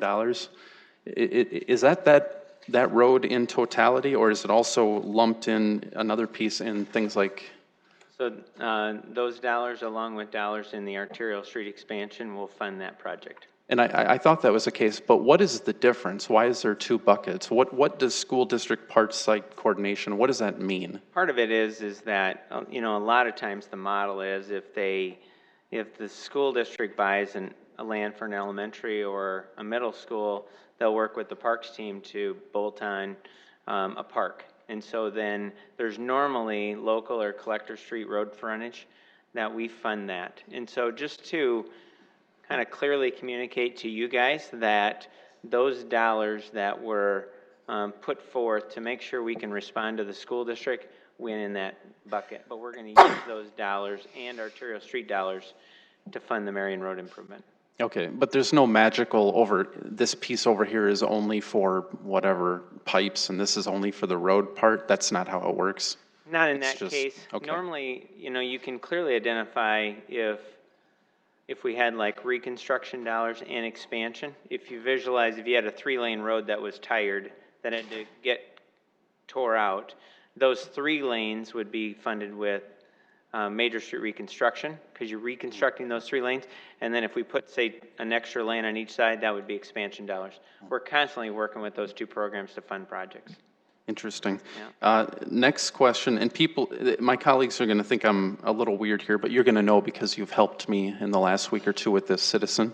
Oh, yeah. Yeah, so, and I'm not going to get into the details of that, but you'll know why I'm asking these questions.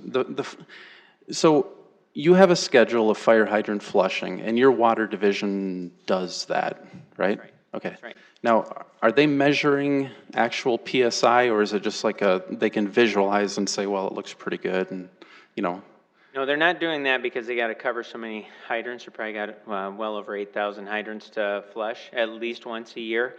But what we'll do is when we're actually out there measuring PSI is when we're going to calibrate the water model. So we've got a model built that has our plant in it, has all the ground storage and elevated storage, and then we'll go out and we'll actually calibrate and see what flow and pressure we have to multiple areas of the system, and then that calibrates the model. So that's when we're testing it. They can clearly see if something's broke, that if we're not getting water out of it, they flag it and it goes into a repair schedule. Out of 8,000 hydrants, we're going to have a number of them break a year. They get tagged and we communicate that with the fire team. But you know, I would just tell you that that's really 2 separate operations. One of the things we want to make sure we have a water model for is, say, the Sioux Falls Development Foundation might call us and say, there's an entity that wants to go here. They need this amount of water flow and pressure. Nick Borns can pull it up and give them a desktop view if we can meet that need. If they want us to go out and do a field measurement, we can also send our teams out there and do that. Sometimes you open up one hydrant full and you go down to the next block and you actually get a pressure on that. So you can see what kind of pressure am I going to have if they're a block away there's a fire. And fire team is actually using that water. And so there's a number of different strategies. Okay, and that leads me to the next question, which is I've been doing some reading around the nation, and we're not the only ones struggling with what we saw on a small level. There's a lot of water infrastructure that's privately owned, particularly in like mobile home parks, and they're getting decades old. And since we're not maintaining it and replacing it, Many of these might be out-of-state owners, and they may or may not be doing much of anything to maintain them. So it seems to me, and I've seen some cases where there's been some pretty decent failures, and entire parks have been left without water for days or weeks. And so, I mean, it seems like that could be a pretty big risk for us, where we could potentially have hundreds of citizens who may be, I mean, I'm just in the large. Right. If there was a major failure in their system and they don't get in there and fix it, I mean, I wonder about things like maybe requiring bonding, or whether we should be taking these systems over, or, more aggressive that we get in there and we have the right. And I don't know if we do, like, if we can go in there and we can do things like, go open up hydrants, but I do have concern that everybody else in the city, like me, I can count on the fact that if I have a problem in my system, I can call. Now, of course, in the front yard, if it breaks, I mean, it's my issue. But on the larger scale, when you essentially have one landlord maintaining a kind of their own water system. I mean, I was looking in Minnesota, and if you had over, I think, 15 customers, you are a water system, and you have to take water samples, and their DENR is testing it. Yeah. Whereas that's not happening in South Dakota. So, I think what do you think about some of that? Well, just the citizen that contacted you, to me, this has just been an interesting discussion on multiple levels. And, when you look at it, we do have a number of really well-maintained trailer parks. And in some cases, they've got very good infrastructure. And so why should another trailer park not do anything with their infrastructure and ultimately allow, don't flush their hydrants, allow a lot of tuberculation, necking down, there's hardly any water going through those. And so then you have to look at it and go, okay, what role does the city have? If they have a fire, they're in the city limits, we're going to support them. And so, so we've got fire in the room, and, there becomes sort of an overarching piece that maybe we have to take a closer look at, is the annual license to operate a trailer park. I think probably from a council standpoint and a city administration standpoint is probably where we should start. But then basic life safety, they've got to make sure that if the fire team responds, that they can adequately address the issue, and not only address that property, but adjacent ones. So longer discussion, but I think I look at, we've got some parks in town that are very well maintained and that have a high degree of standard, and we've started to see that we've got some parks that are not investing in their infrastructure, and it shows. And they're seeing multiple breaks a year, and those residents are out of water multiple probably times a month, because just what you witnessed is happening, may have happened this week already in a different lot in that same trailer court, you just don't hear about it. But to turn that water off to the park, in most cases, very few of even the isolation valves, and this one has about 250 to 300 trailer houses in it, that if they don't have any good isolation valves, they have to take down the entire park at our master meter every time they do a repair, and that could be someone's out of water for 4 to 6 hours. Yeah, and just to add one more, and I'm hearing from other ones there, and unfortunately, many of them are afraid to come forward because they're afraid of being evicted, and they have nowhere to go. Right. So somebody has to step up and protect them, and I know that you're helping to be part of the solution. And there's got to be thousands of trailers, mobile homes in my district alone. I mean, you think about over by Hayward, and I'm not trying to cast a pall on every owner, but they're managing a very large infrastructure, and what assurance is there, this is kind of rhetorical, that these lines are being checked and that it's being maintained, and I mean, how do we know what shape it is, that it's not about to implode on itself? Because there's others that are having the same problem, not on the same criticality of this particular one, but they're getting there, and they're having problems getting responsiveness. So you're right, it's going to have to be in the licensing, because there needs to be more teeth in that, and right now the fines that we're levying are, frankly, it's a pittance, Right. They just pay the fine, and they just sit in Canada and just let the people just sit and, suffer. So. Well, not, as I know many people aren't a part of this conversation, we were last year, but just like anything in the city, if we've got an area of town, we had a lot of water main breaks in the southwest part of town because of corrosive soils. You know, we didn't try to go out there and do it all in 1 year. We tried to probably take about a 10-year, you know, critical schedule.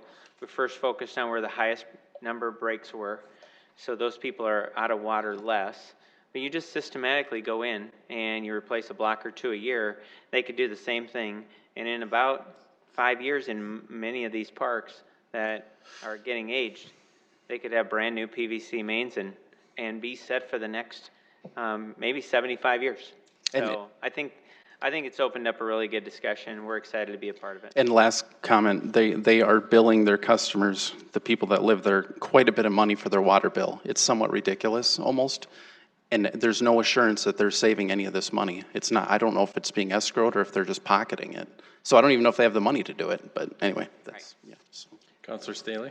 And this wasn't, I have some other things to ask, but I was, got a phone call last week from a guy who owns 2 trailer parks in town. He actually wants us to come out and have a tour of them. And so I was learning a lot about how these things operate. And he apparently has his own sewer system there within the trailer park. They may have private sewer, then they discharge to us. There's a number of different scenarios. In some cases, you know, I know people that are online probably don't know what the premise of this question is, but in the same case, it'd be similar to if someone had a 75 or 100 room apartment building, and we have one master meter that goes into that building, and after that, it's the ownership of that building to maintain the system.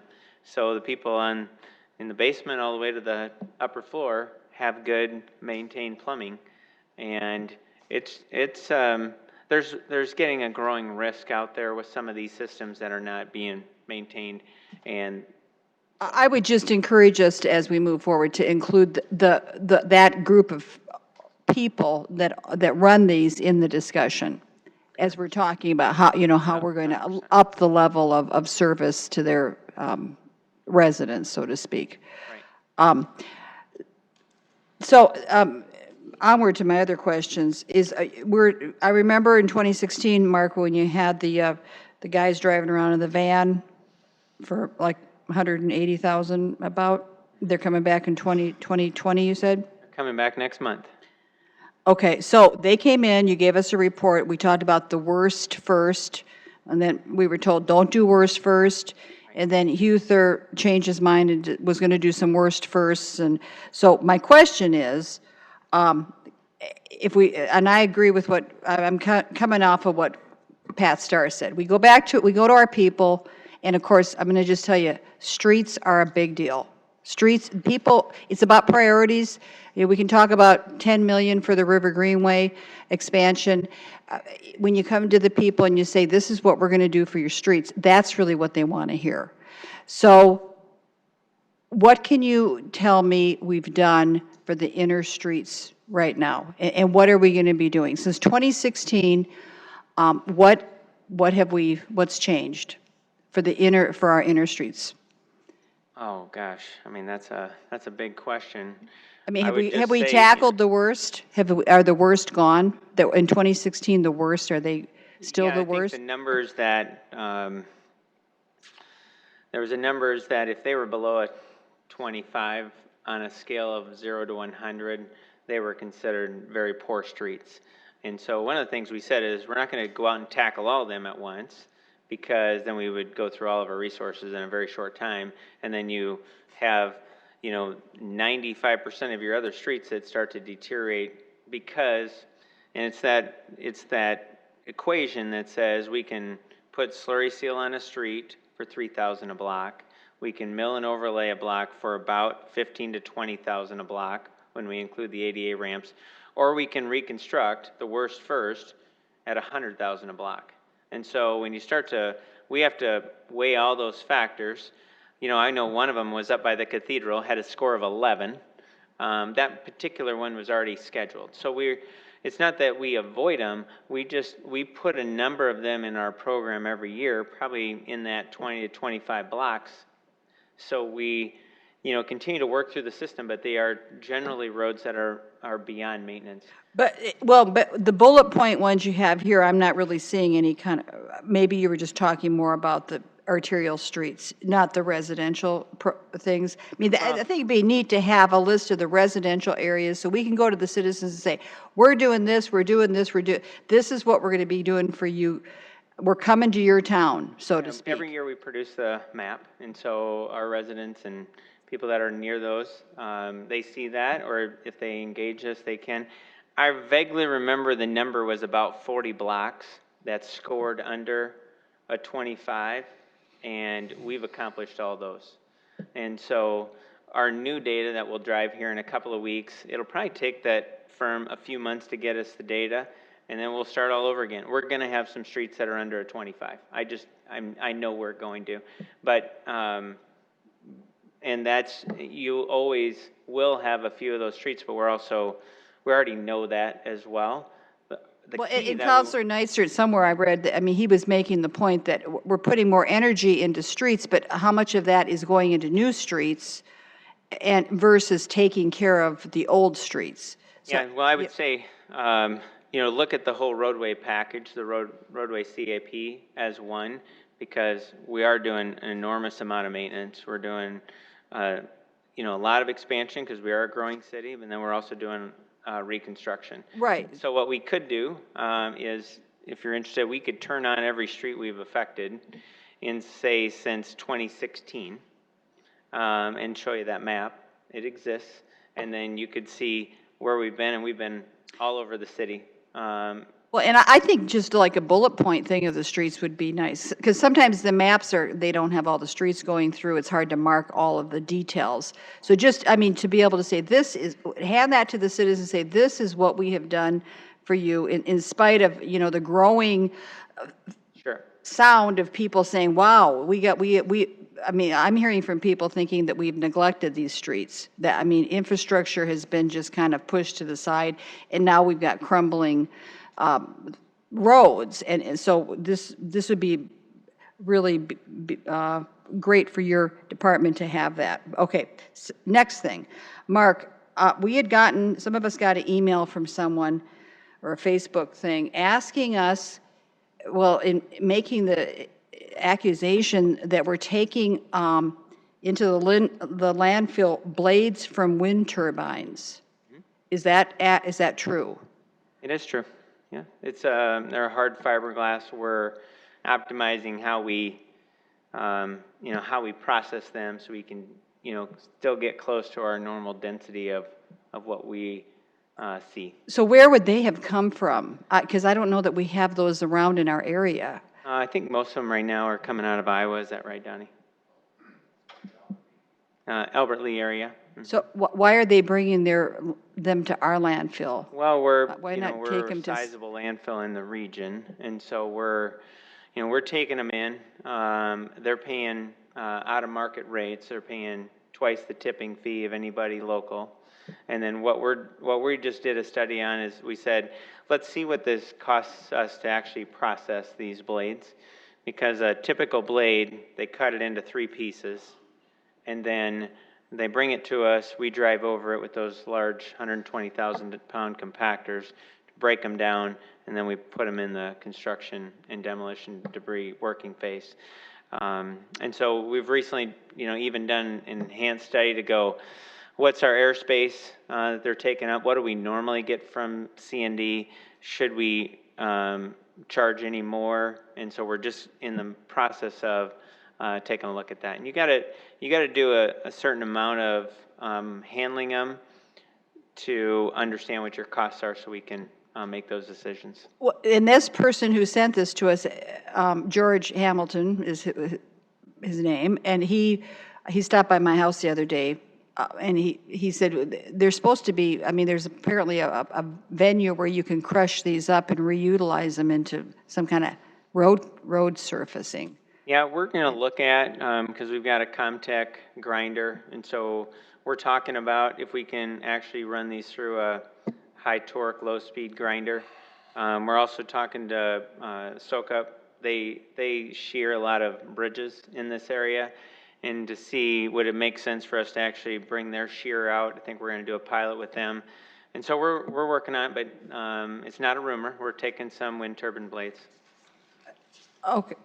And then you made the statement earlier that we're processing 21 million gallons into the waste treatment center. I thought it was like 17 or 18 on a general day. I mean, that was what, back when we were talking about the $260 million thing, that's the number that we were using on an average. Yeah, 21 million gallons a day is what we're permitted at. We're actually, from the time we started the discussion on the wastewater expansion, we've had 2 back-to-back very wet years, and we're processing significantly more than the 17.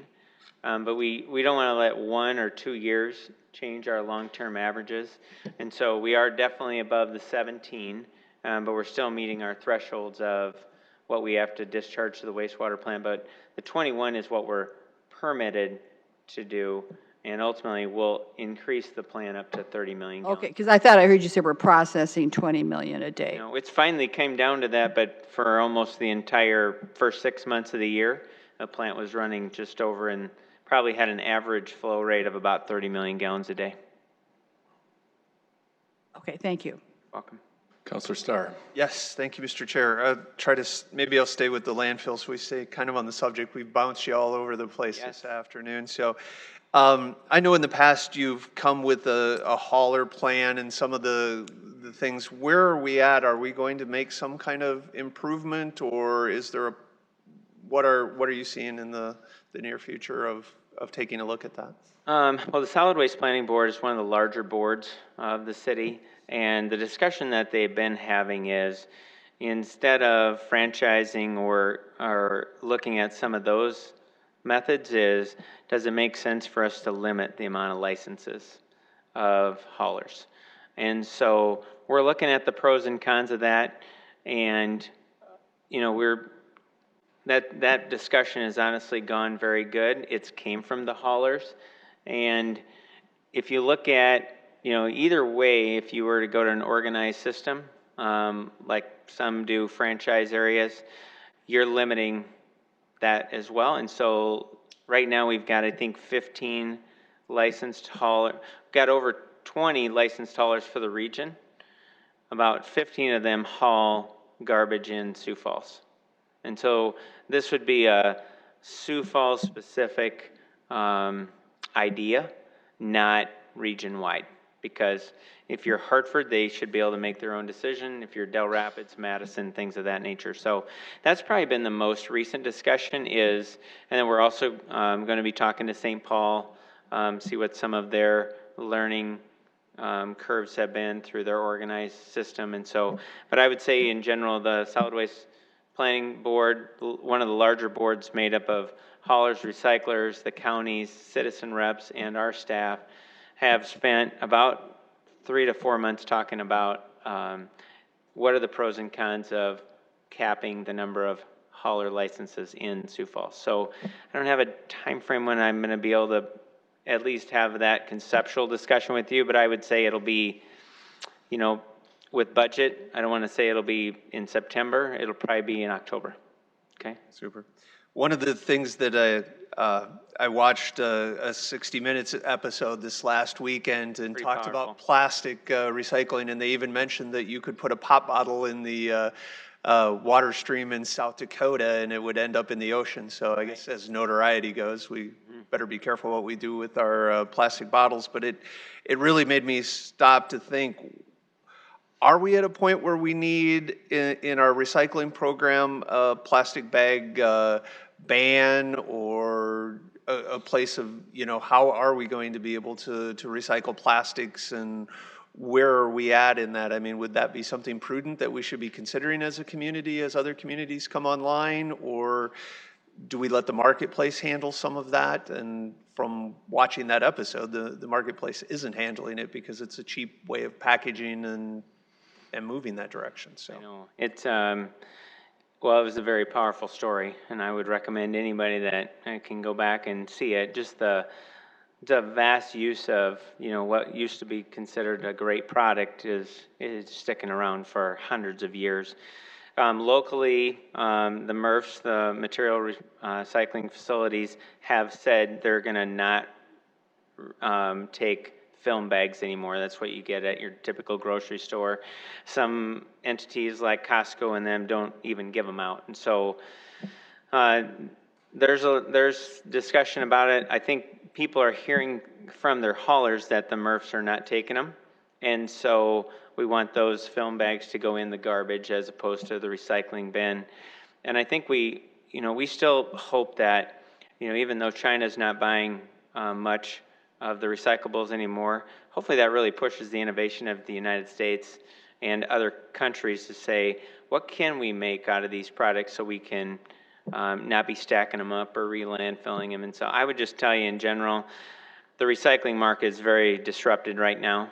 And, we're doing our best to respond, but the private market right now is from the MRF standpoint, working with the haulers to say they can't take it. There's no market for it. And so start to communicate to your customers that those film bags should be going in the garbage, or they can take them into, there's a number of places in town that actually recycle them. I mean, if you walk in a number of stores, look for it, you can actually recycle those. They're recycling them. But are they?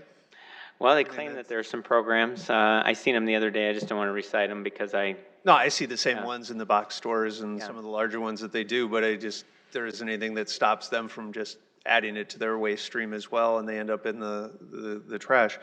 One of the things that they kind of implied in the story but didn't come out and actually say it is that when these film bags end up in other countries, that they don't have the environmental regulations that we do, and how they reuse them or destroy them or melt them or whatever they do wouldn't be similar to what we do in the United States, and that maybe we're contributing to more of a problem by recycling them in the first place. So I guess maybe that's something we throw back to the Solid Waste Planning Board too, that where are we at as a community in a region and a nation, if it makes sense to start talking about adding the ban to make the innovation process go faster. Right.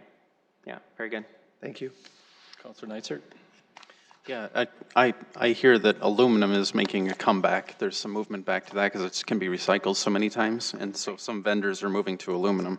As far as I do want to hit the discussion we had, and we had in your office about the buckets of money for the road projects, and my concern, and I will state it, and I know you can move money around that. The portrayal was, the words were, we're going to play catch up on the roads, and I just shared that, and I'll share it here, that to me, when a citizen hears the word catch up, what they think is you're going to come and fix my road, you're going to do my neighborhood, not necessarily that we're just going to do some new arterials. Now, to be fair, of course, reconstruction of some of the big boys, especially in the heart of the city that thousands or tens of thousands of people drive over, they're going to notice that, and they're going to get the positive effect of it. And you can move money between programs. I know you can be nimble as the year goes on, but as much as you can do of the neighborhood, slurry seals, pothole filling, all of that stuff, just to continue to just reiterate, that's what I think people are kind of wanting to see. Because there's a lot of, just in my district, there's a lot of roads that they've, between the sump pump discharges and all the other, whatever it is going on, there's just a lot of stuff that they could use. And I know you're working as hard as you can, and I don't completely agree with the roads are a disaster or whatever terminology people use, but because everybody in every city thinks that their roads are a disaster. I don't care where you go, so. Well, I mean, just in general, I think I hope we all take away, we've had 2 really wet years. Yeah, and perfect one of the storm. worst things you can do to asphalt pavements is allow water to get under it. And so we've seen a lot of deterioration. We definitely had some catch up to do. And, provided the additional funding in Major Street, it would be very difficult for us to fund even the reconstruction of 57th Street next year. And that, it may not be in front of someone's home, but thousands of people use that every day. So it becomes one roadway system that people will see a direct benefit from, whether they live on 57th Street or use it as a commuter route. So that's the nice thing about having one transportation system, that they may not get their road in front of them improved because it may be adequate and may be adequate for several years yet, but there'll be other roads that they use that they'll see a benefit from. And I have other questions, just getting on my soapbox for a second. That's why policy-wise, we have to be thinking about what can we do to make it possible to do redevelopment and development in the interior of our city. Because if we have inhospitable zoning, we don't vacate roads, we don't do those things, people go out and they build out. Right. And then we have to build more arterials, and that one arterial is going to be hundreds of blocks that we could have overlaid, and then we have to maintain it. So sprawl is expensive. Okay. Adaptive traffic signals, we did 41st and 26th Street in Minnesota. Yeah, we did 26th Street first, and then we funded Minnesota, and the DOT funded 41st Street. I know the signals are getting smarter. So is there any thought of doing more adaptive traffic, or are you having good luck with just the smarts of the individual signals that you have? I mean, I don't know that that's in the program anymore. Maybe it was, I don't. It's not in the program for next year. It still takes a fair amount of testing and tuning to get them optimized. Our next corridor would be 12th Street. It's a heavy commuter route every day. And, once we have the backbone fiber in, to make each intersection adaptive, it costs about $45,000.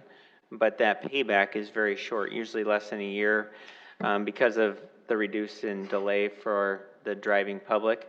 But that technology continues to change too. And so one of the things that Heath's focused on is let's continue to optimize our current corridors.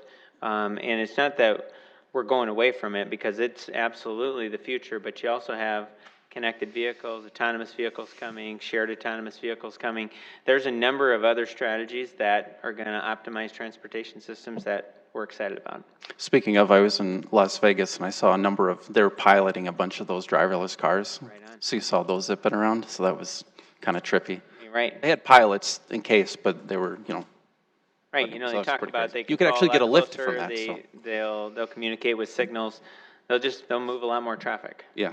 The substation, is that dependent? That was going to go and then it kind of fell back. Is that dependent on waiting for a big customer or demand, or what's the driver to decide when to pull the trigger? Is Jerry here? Jerry, you just want to weigh in on the timing of the substation? We funded it, but why don't you just come on up here and give them an update on your substation? This is Jerry Jungley. He leads our light power and traffic team. Good afternoon, Jerry Jongling, Public Works. Yes, our substation right now, our growth isn't growing quite as what we expected in our 10-year plan we put together about 6 years ago. So we're finding better resources to use right now rather than build a substation that won't be 100% utilized quite yet. So we keep that on there, and in the next year or two, we'll look at it again. Okay, so you'll go when the need is there, but for now you own the land, you're ready to go whenever the. Correct. Okay, fair enough. Because it seemed like it was almost impending. The sign was up and then it kind of came back. And I have neighbors in that area, in my district, and they've asked about that. So. Right. Okay. Last thing, and then I'll defer. Storm drainage. The new person you're going to hire. And I don't know that they're going to do this, but there's been things that I've talked to storm drainage about in the past, and obviously you always need new FTEs. They put in the subdivision plan, and then you show like the elevations, and then there's been questions about should there be as-built surveys, and does the home builder come in and then they put in a swale and they mess the whole thing up, so the water doesn't drain downhill. Right. Is that some of the things that this person will be looking at? I mean, one of the critical things that when you build 800 homes a year, that's a lot of grading, that's a lot of new neighbors, and it's a lot of opportunity for people to go away from what the subdivision plan was intended for. And sometimes you'll see water is supposed to go between all the backyards, and it gets down to the end of the road, and it's supposed to then go between two houses and into a storm sewer system, and somebody happens to change something, and all of a sudden takes the overflow area out. And if we're not out there, and I mean, the developers have the subdivision plans, and they're responsible to build it as is, but we need a nexus to actually ensure that it's getting done. We're taking on way too many complaints, and then a lot of times what we have to do is we have to deliver the bad news and say, here's the situation. we got to deliver the bad news and say you got to work with your neighbor. Well, those get very contentious. And yeah, I mean, I assume my colleagues have had the same thing. We deal with that so much with drainage concerns, and so much while it's permitted, there's nothing that the city can do, and so it ends up being a fight between the builder and the homeowner, or two homeowners, and then we end up having to do, I mean, I worked with one area where they ended up having the builder came in and did, a whole drain tile system through the whole back, through a whole set of backyards. I mean, there's a lot of things that come up. And so that is the other question before I defer is, are we charging enough? And I think we just adjusted rates, I think, in this program, I believe. Are we charging enough if people, for the amount of impervious surface people have? I mean, if somebody wants to have a humongous parking lot and do all kinds of impervious surface, that we've remodeled that and we know that we're charging enough? Because I think we would get that would that be on storm drainage fees, like on property tax yearly? Andy, do you want to weigh in on that? Because We'll defer. Yeah. Just to give you a perspective on the number of private drainage concerns, in 2015, we managed about 137 of them. It steadily increased. Last year, we were up to 208. And so that's when, so that number continues to go up. The nexus is that we put this person online, a lot more education, a lot more field checks, that we can get those numbers to go down. And I do want to know, is there going to be actual as-built surveys required, or are they just eyeballing, in terms of, if you want to take that?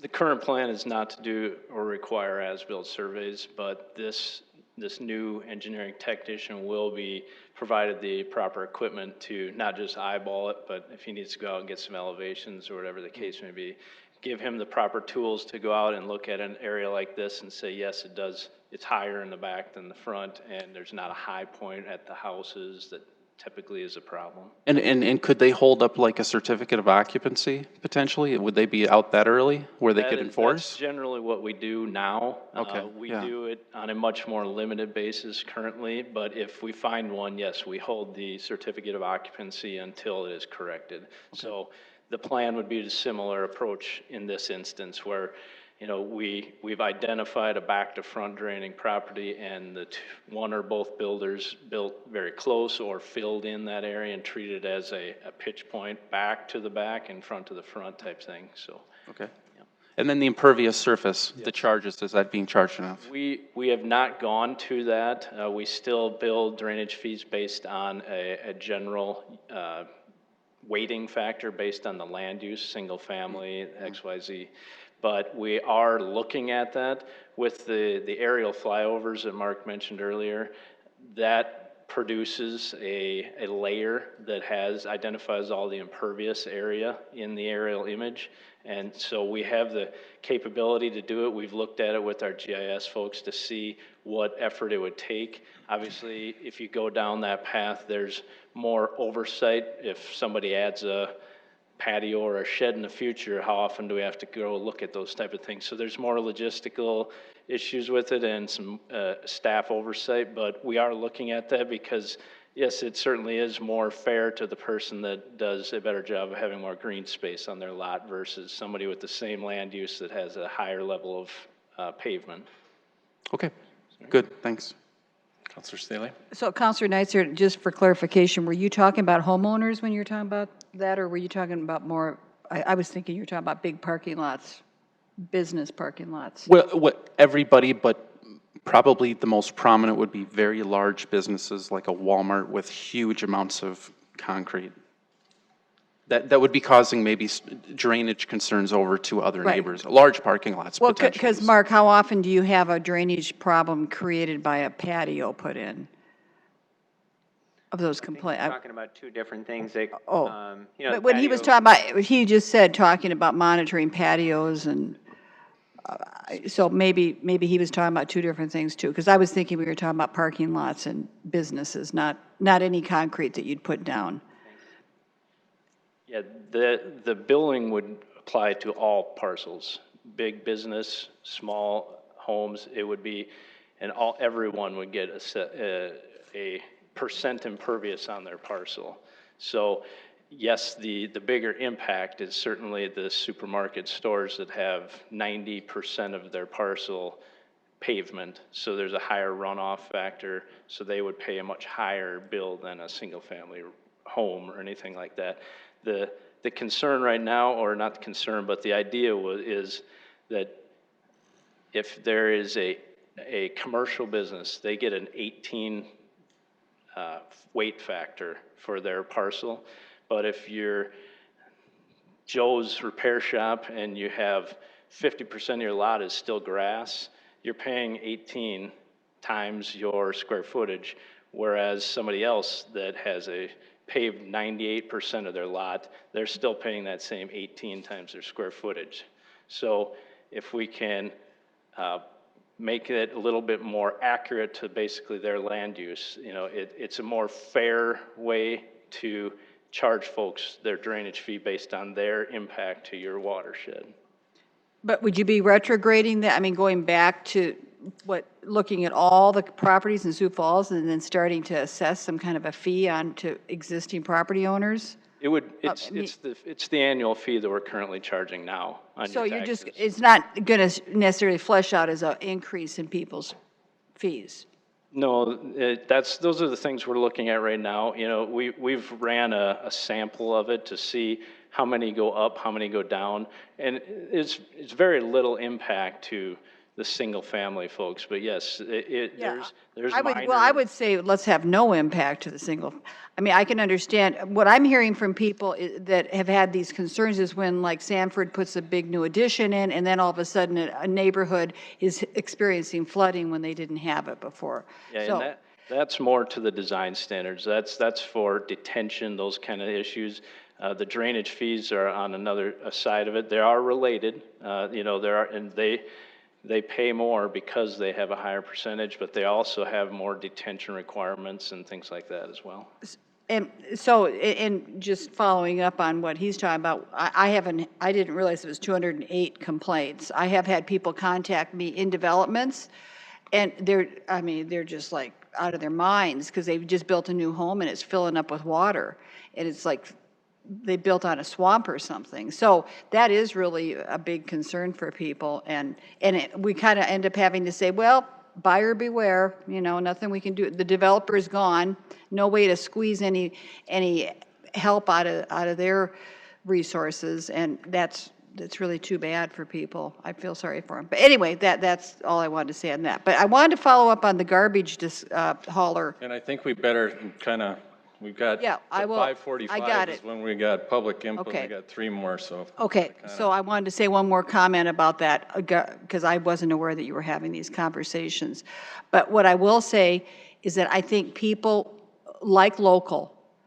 There are local garbage haulers that are very easy to get a hold of. They give you great customer service. I've experienced myself dealing with a national company where you got to call out of state, you can't get through to them, there's billing fiascos that happen. So when you're talking about limiting the amount of new people able to compete, that could be a little problematic, especially when I'm seeing smaller companies being gobbled up by certain larger corporations. And we don't want to have it become that's your only choice. I like having the smaller guy able to compete in our community. Yeah. So. No, that's fair, and this discussion's had a lot of input from local haulers, and so it's been a really good discussion. It is at that level, and that's it, and so, but in the months to come, we'll at least start to talk more about the pros and cons of the system. And people are very loyal to their garbage haulers, too. There's a great cheerleading aspect. All right, so you had one more? Chair, I've got 2 quick, Okay. I promise. First of all, Director Cotter, was with the new school buildings going up with either the high school or the middle school, are they in a place where they could receive public power from the city of Sioux Falls to recognize some of that savings? Were we able to work that part of it into the deal, or did we even consider it? They're outside our area, and so I don't believe that we had those discussions because of, if they're not close, then we would have to build a lot of infrastructure to get there, and we've got great relationships with both co-ops and Xcel Energy, so we didn't there. Perfect. The other is quickly with the slide that you showed us about drainage, when it gets to this point, what's the solution? And I guess my concern is where I'm hearing more and more from the public is that we get into situations like this, and then we just kind of throw our hands up and say, work with each other. We back away from it because we don't have any way to solve the problem, and then lawsuits happen and things go. So I guess my question is, what's the solution? Because it looks like there's a fence going up next, which isn't going to help the problem. Right, well, the solution normally starts when it's after the fact. We pull the original subdivision plan, and we see if one person is, did something to inhibit it, or both. And then we try to talk through or facilitate, here's what you need to do to actually promote some positive drainage. If it becomes a stalemate, it becomes a civil matter. And so our hope if you support us with this additional engineering technician, is that more in-field education and just hard checks, as the technology that we have now with these new Trimble machines, they can actually go out, take a shot, and be within that tolerance. So we'll know if that area is close to being graded. Perfect. And so that's what we're hoping, inch by inch. So You had one more thing?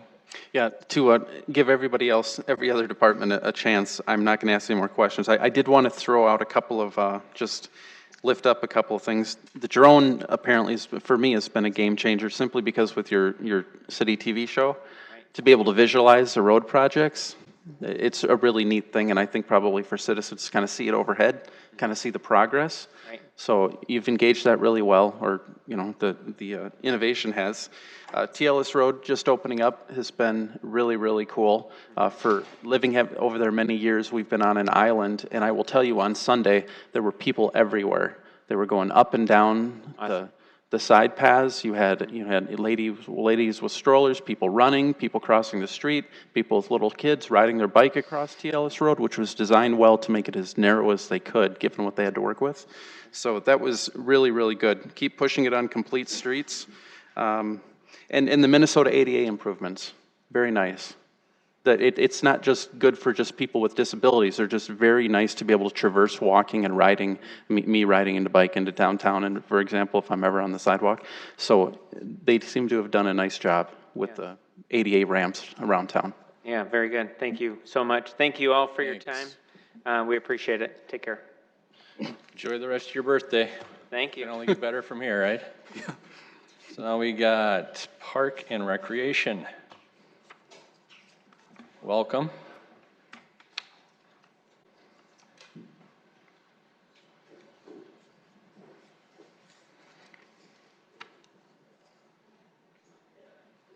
Well, good afternoon, City Council members. Don Kearney with Parks and Rec. Certainly appreciate the opportunity to share some good information with you and the community about our department operations and proposed plans for 2020 and beyond. I'd like to thank Finance, Innovation and Technology, and our Parks and Rec staff, including Kelby, Jackie, Tori, Mike, and Sky for their efforts in developing these budgets, and then also Amber with Finance, as well as Janelle on the capital side, and then Sean and Tom for their efforts as well. And if I left somebody out, I apologize, but again, it's a huge team effort. Like some of the other departments, we have created a video, again, that we think will be interesting for you and the community to see. One of the key takeaways that we hear from the community when we talk to our stakeholders and we even do our community needs assessment, the survey we presented to you last month, is that we need to do more to tell our story about what services we provide. And so going forward, we'll be striving to do just that by creating greater community awareness about our program services and facilities, to really strategically market the programs and services that we have.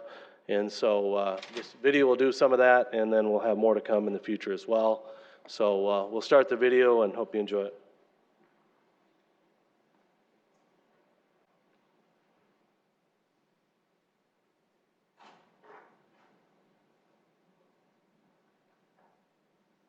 Parks and Recreation in many ways has a very positive economic impact on the Sioux Falls economy, whether it includes hosting regional or national sports tournaments, drawing large crowds to the Levitt Shell, or people visiting to ride our 30 miles of trail system. The Parks and Recreation system is truly a regional draw on many fronts. We're thrilled to be hosting the 18 and under USA Girls Fast Pitch National Tournament at Sherman Park in 2020. A special thanks to our partners, Sioux Falls People for Youth and the CVB for collaborating with us to land these tournaments against nationwide competition. One of the stories we also like to share are our partners that we collaborate with to support facility operations. The Great Plains Zoo, Great Bear Ski Valley, the Wagner Arboretum are all examples of management agreements that allowed our Parks and Recreation team to play a grounds and facilities maintenance role, and our partnering agencies to use their expertise to manage the educational, development, visitor service aspects of those important operations. Sioux Falls residents are often surprised to learn that these facilities are part of the Parks and Recreation system, and they're actually owned by the city. We also have other contracted services at the Overlook Cafe, our 3 municipal golf courses, and concessions at our aquatic facilities and sports complexes. Stenslands, Landscapes Management, Crystal Ice, and the Dive-In all do a great job in enhancing the visitor experience with the services that they provide. One of our department goals in 2020 is to construct Phase 3 of the Downtown River Greenway. This is a great opportunity to once again partner with the private sector to build out the vision for the Downtown River Greenway between Falls Park and Faywick Park. Like we saw with Phases 1 and 2, hundreds of millions of dollars in private investment was made adjacent to the River Greenway with Sharapa Place, Hilton Garden Inn, CNA Surety, and most recently, the beautiful Arc of Dreams. The buzz and excitement in our downtown is better than it ever has been. A perfect example is the Levitt Shell, drawing thousands each night to see the 33 performances this summer, with 50 more in store for 2020. Thank you for your past and future support to keep the momentum going in the core of our city. Much time and effort has and will be spent on creating the vision for our Parks and Recreation system through our comprehensive planning process. The goal of this planning process is to assess where are we at now, where are we going, and how do we get there. Programming, facility planning, service area equity, fee studies, and more will be addressed as part of this plan. I want to thank the mayor, the city council, Parks and Recreation Board, and the community at large for engaging in this important planning process. On the programming front, each year our recreation team brings the park system to life with programs like the Youth Triathlon, our new and widely popular hydrant parties, volleyball and basketball leagues throughout the winter, and the ever popular McKinnon Park performances. With the detection of the emerald ash borer last year, we also launched our EAB response plan with the support of the mayor and the city council. This response plan has been very well received by the community and will continue to be a focus over the next decade. Not only are we proactively removing ash trees in the boulevards in our parks, but also begin to replant new trees with the established guidelines through city ordinance to diversify and thereby guard against future widespread loss of our urban canopy. The other major goal for the department is to leverage $10 million in private support. Whether that be using inmate and volunteer labor with flood cleanup or partnering with Joe and Jennifer Kirby in the dog park at Fort Sod, we're actively pursuing this goal to make our tax dollars stretch farther and leverage those public-private partnerships. Each year, millions frequent our park system. We want to thank everybody for their support of our department operations, and we look forward to another great year in 2020.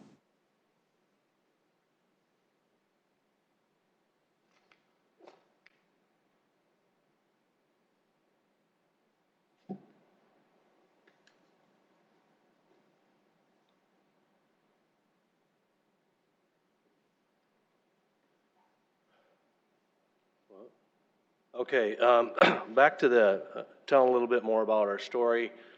This is one of the infographics that the Innovation and Technology Department put together for us. Just wanted to highlight a few things. The 881 seasonal employees we employed last year for supporting our Parks and Rec efforts. We had 94 special events that we permitted that drew more than 275,000 people to those particular events. Over the 5-year plan that's in front of you, we'll make improvements to 37 parks across the city. And the one thing that even with the aquatic facility development with the Midco Aquatic Center, we continue to have a huge demand on swimming lessons. The amount of swimming lessons that are provided not only through us, but through the other service providers in town, it just never seems to be able to meet the demand for those services, which is great. People learn how to swim. But more importantly, we'll need to continue to put some emphasis on that in order to meet the demand. Finally, just a reminder that we are going on our 10th year of accreditation as a department, and in 2020 we'll be looking to get reaccredited for another 5 years. Now to the numbers. This slide provides an overview of our operating budget. On the personnel side, the majority of the change is tied to the built-in COLA steps and benefit costs, including the union contract that many of our team members are covered by, and the balance of that increase is associated with one new park service worker, which is our entry-level maintenance position for our office. This additional position will help us keep pace with the growth and development of the park system. On the other operating side, we're grateful for having additional dollars for our repair and maintenance budget in 2020. Our run rate on that particular line item has historically exceeded what we project, and the 16% increase in that line item will help us catch up on some much needed deferred maintenance. These maintenance programs are a proactive approach to managing the assets within the park system, and this ensures quality facilities that the users have come to expect from our park system. These programs are from top to bottom, from roofs to flooring, from paint to pavement, and all things in between. This budget also supports a plan to plant 500 trees in our park system in 2020 to start our reforestation efforts in response to EAB. There's $100,000 included in our budget for this purpose, with $75,000 also on the revenue side for sponsorships to support those replanting efforts. There is a one-time $100,000 reduction in our centralized facilities line due to a one-time project for a roof replacement that we currently have in this year's plan. As proposed, our 2020 operating budget is 3.2% higher than the previous year.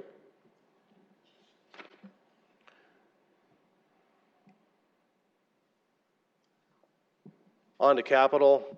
As you can see, the capital program is very similar to what we had as far as total dollars in the 5-year plan from last year's 5-year capital plan.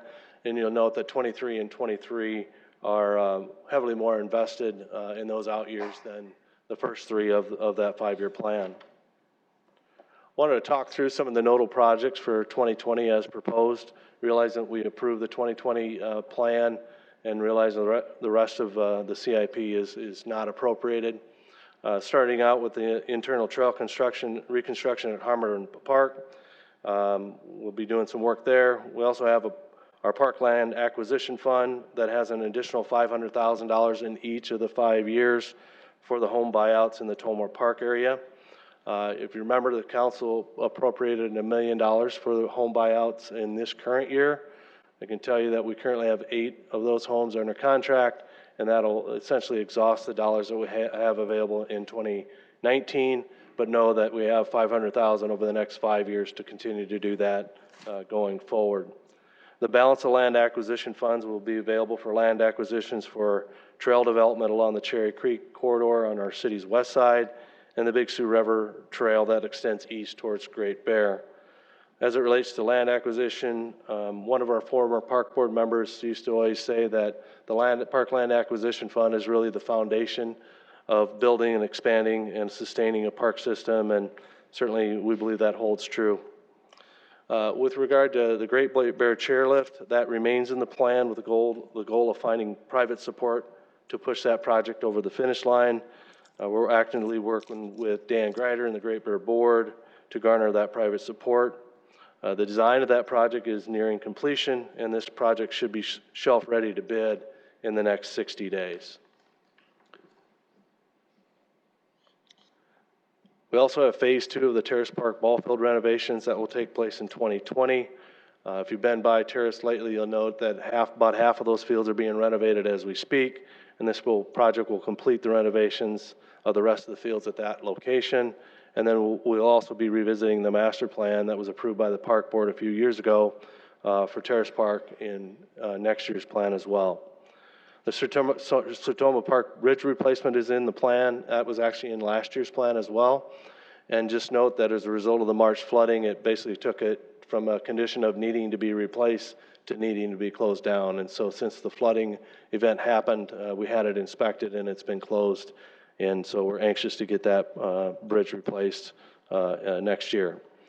If you remember a few years ago, a motorist took an unplanned drive through the Sherman Park gazebo and wedding garden, and we have a small project to replace that structure that was damaged. We're also studying the family park breaches this year in cooperation with Game Fish and Parks, and we're formulating recommendations with our consultants to figure out what the best way forward for fixing those breaches is. We currently have funding of $300,000 in the plan to put towards that project next year. We've got a project to expand Field 7 out at Harmadon. We're finding more and more of the fields in that 60, 90-foot base pass are more in demand. We need more fields of the larger regulation size fields.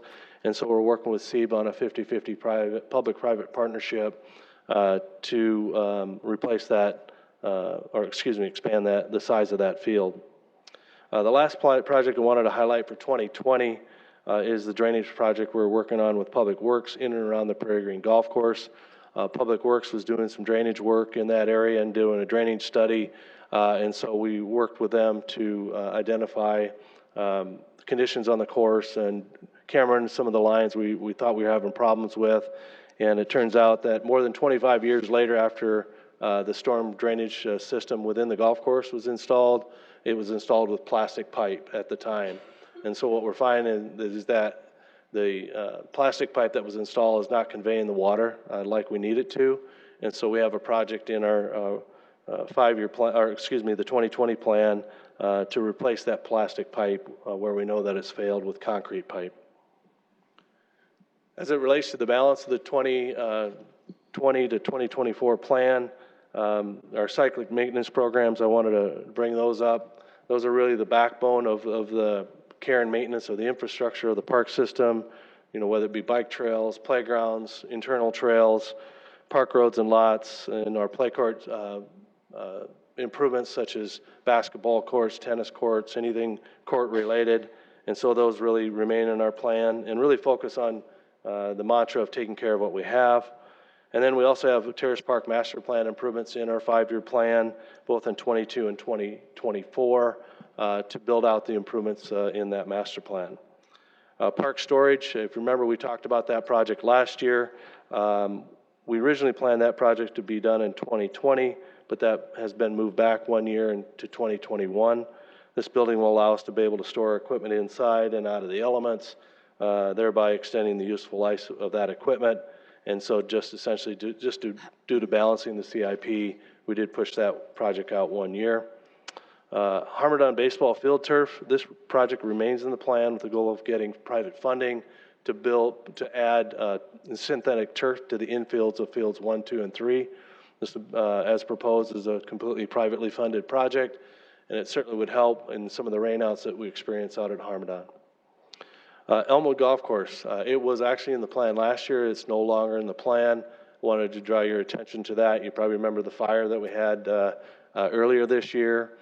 We've created temporary storage for the carts out at Elmwood, and I want to let you know that while it's not in the plan, we are working with Landscapes Management, the First Tee of South Dakota, as well as the South Dakota Golf Association on what is the best path forward for the clubhouse and the cart storage. We will likely have a recommendation for you for next year's capital plan on what we will do with that. One of the things that Landscapes Management would tell you is that they turn away a lot of events at Elmwood purely because of the fact that it's not big enough to accommodate a lot of the tournaments that want to be able to host their event out there, a lot of fundraisers. And so that's one of the challenges. And they would say that if with a new clubhouse that could accommodate some of these other events, it would certainly help the bottom line in a significant way for golf course operations. However, we're trying to balance that with the need to make the capital investment. And so we're still working on that. We're doing some conceptual planning, meeting with our partners, and more to come on that particular front.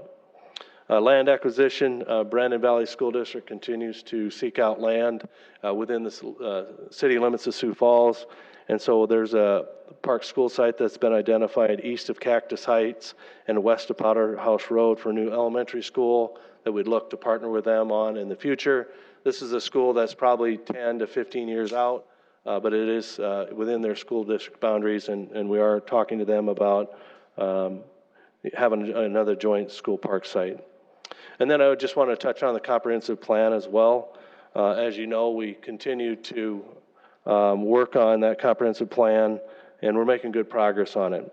The needs assessment results that we shared with you last month will be one tool that will help drive recommendations and strategies for department operations over the next 5 to 10 years. And so look for more information on some of the recommendations that will come out of that plan later this year, which will ultimately influence our capital plans and department initiatives going forward. I'd like to conclude our presentation by giving an update on our 2 BHAGs that we've established for the department. One of our goals is to generate $10 million in private support for our park system by 2020. It's an aggressive goal, but one that we're gaining traction on, and we're optimistic about the potential of achieving this goal. We've had 2 large projects that have come through so far. One was the Merle Unzelman donation of land adjacent to Family Park, which was a huge bonus for us. And then the dog park gift proposed by Joe and Jennifer Kirby at Fort Solid. And so as you can see, some of the other projects that we have in the hopper that have been realized, like the tournament headquarters building at Sherman Park, has been something that we can use and put towards that $10 million goal. The volunteer labor that we received as part of the flood cleanup, as well as the inmate labor that we've used for the flood cleanup, along with a variety of other projects that we currently use them for and we'll look to use them for in the future. And then there's some other big projects that are on that list that certainly will contribute to that if they materialize. The other BHAG that we have is the River Greenway. We're excited about it. And for the first time in several years, we've got an opportunity to take advantage of some redevelopment adjacent to the river and to be able to build out another segment of the downtown River Greenway. We've done some preliminary design on this particular segment. If we remember, we received $650,000 from the Bradfield estate a few years back. We used $500,000 on that to help fund the Midco Aquatic Center. And then one of the other stipulations of that gift was that $150,000 would be used for River Greenway improvements. And so we're using those dollars to get out in front and try to advance the design on that particular project. And so we're making good progress there.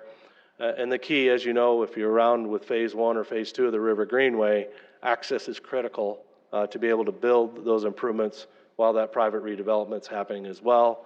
And that what that allows us to do is coordinate with their construction team and our construction team and designers to make sure that there's a seamless transition between the public and private property. And it really ends up in a really good project in the end. And so timing is really critical. And then the other aspect of it, the little-known Kiwanis Park that sits between the backside of the private development of Sioux Steel and the west side of the Big Sioux River, that really it's been a park there for a long time, but it's just been kind of out of sight, out of mind. And so to be able to draw some attention to that will be helpful to us too, and a good thing for the community to realize. And so our goal is to complete phase 3 by 2022. That's the BHAG. And we'd appreciate your support to bond for this project in conjunction with the fire station and the Public Safety Training Center later this year. A little bit on timing. Preliminary design, preliminary permitting, and conceptual planning is ongoing, and we anticipate it'll take us through early fall before we're done with that. We have final design, permitting, and bidding projected to start at the beginning of the year through May of 2021, and then construction the summer of 21 to the summer of 22 to finally get that project done. And so we're excited about that. It's been a huge boon from an economic development standpoint. The redevelopment that's happened adjacent to phase 1 and phase 2 has been incredible. And with the Levitt Shell adjacent to this site as well, there's just a lot of buzz in that downtown area, especially along Phillips Avenue. So with that, our entire team is available for questions. All right, thank you. Councilor Erickson. Thank you. Couple quick questions and then I'll pass for now. Talk a little bit about the status of the former Parks building. What are we doing with that? Is that looking at being leased or sold, and will that impact your budget? Yeah, the approach that we've taken on that particular building, because there's been quite a few questions about that, is that one of the best practices for Levitt is to be on site for their administrative folks and their logistics and operations. And as you know, the Levitt has exceeded all expectations by any stretch of the imagination. And so we've been talking to Levitt about, their interest in leasing that building from us.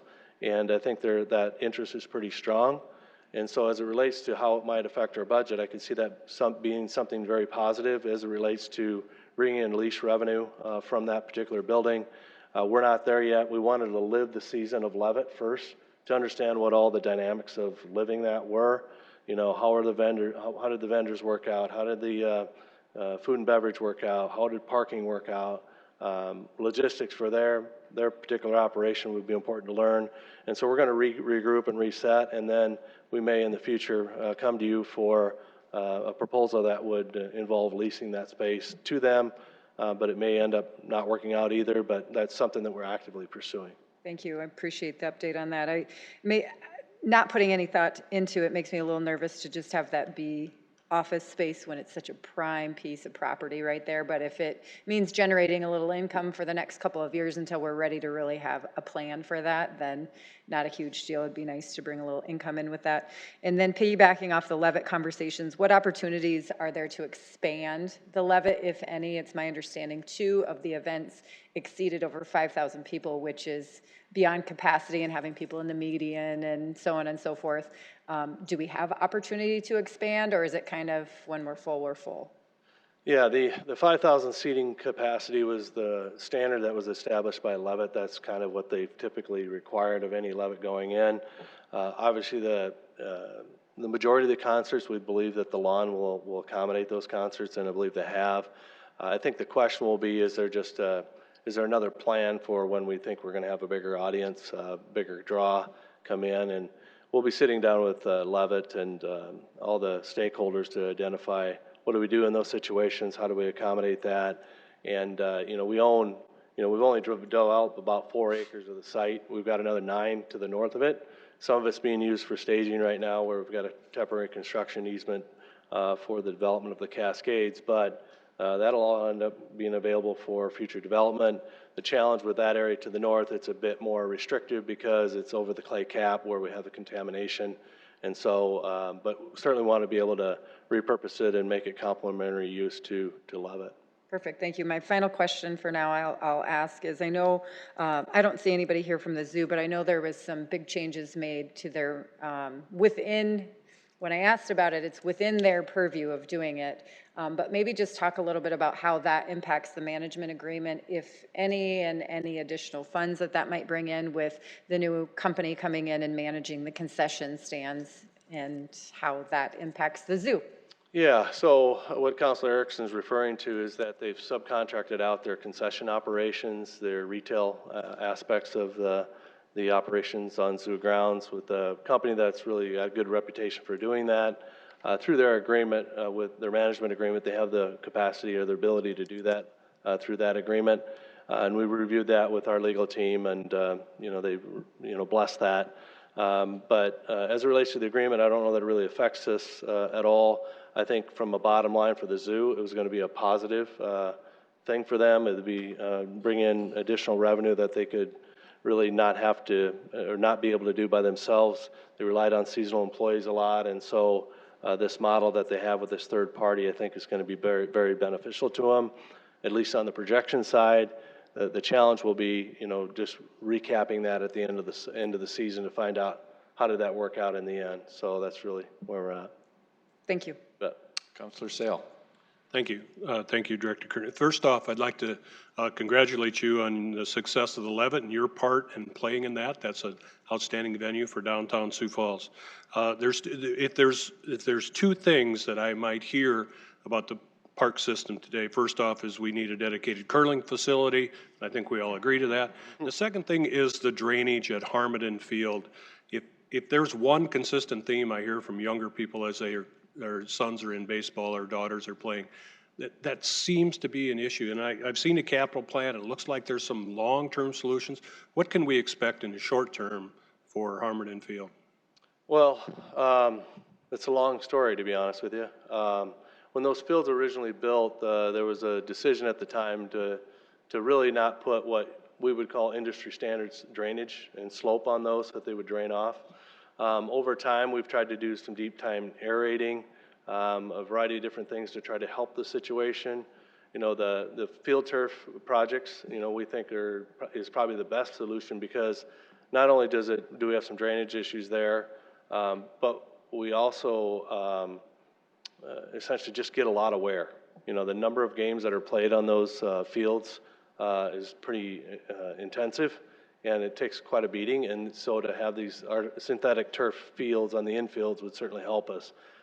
Then, as part of that project, it would also include drainage. So there would be storm drainage included in that, so there's an under drain system under those fields, and then ultimately that would get connected in the storm drain, and then we wouldn't have those drainage issues going forward. But we've tried to do what we can with cultural practices, but ultimately, I think the ultimate plan would be to have, at least on Championship Field 1, and maybe if we can chip away at it and do another one down the road. We're excited about the parents that are excited about going out and raising money for those projects, but they are expensive, and we hear it too, you know.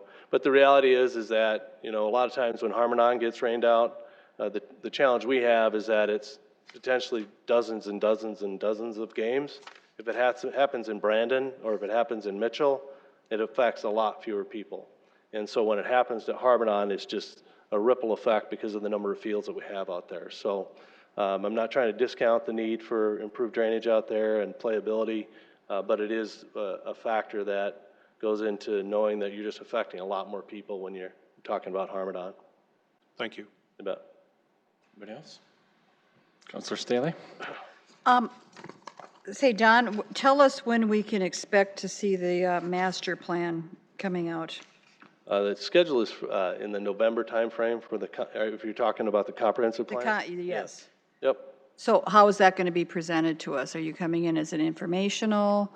Yeah. What we plan to do is have a draft put together of some of those strategies that will come out of that plan, and we'll likely probably be back to you in the September-October timeframe to share some of the recommendations that came from our consultants and out of the needs assessment, and so that'll ultimately come back to the City Council.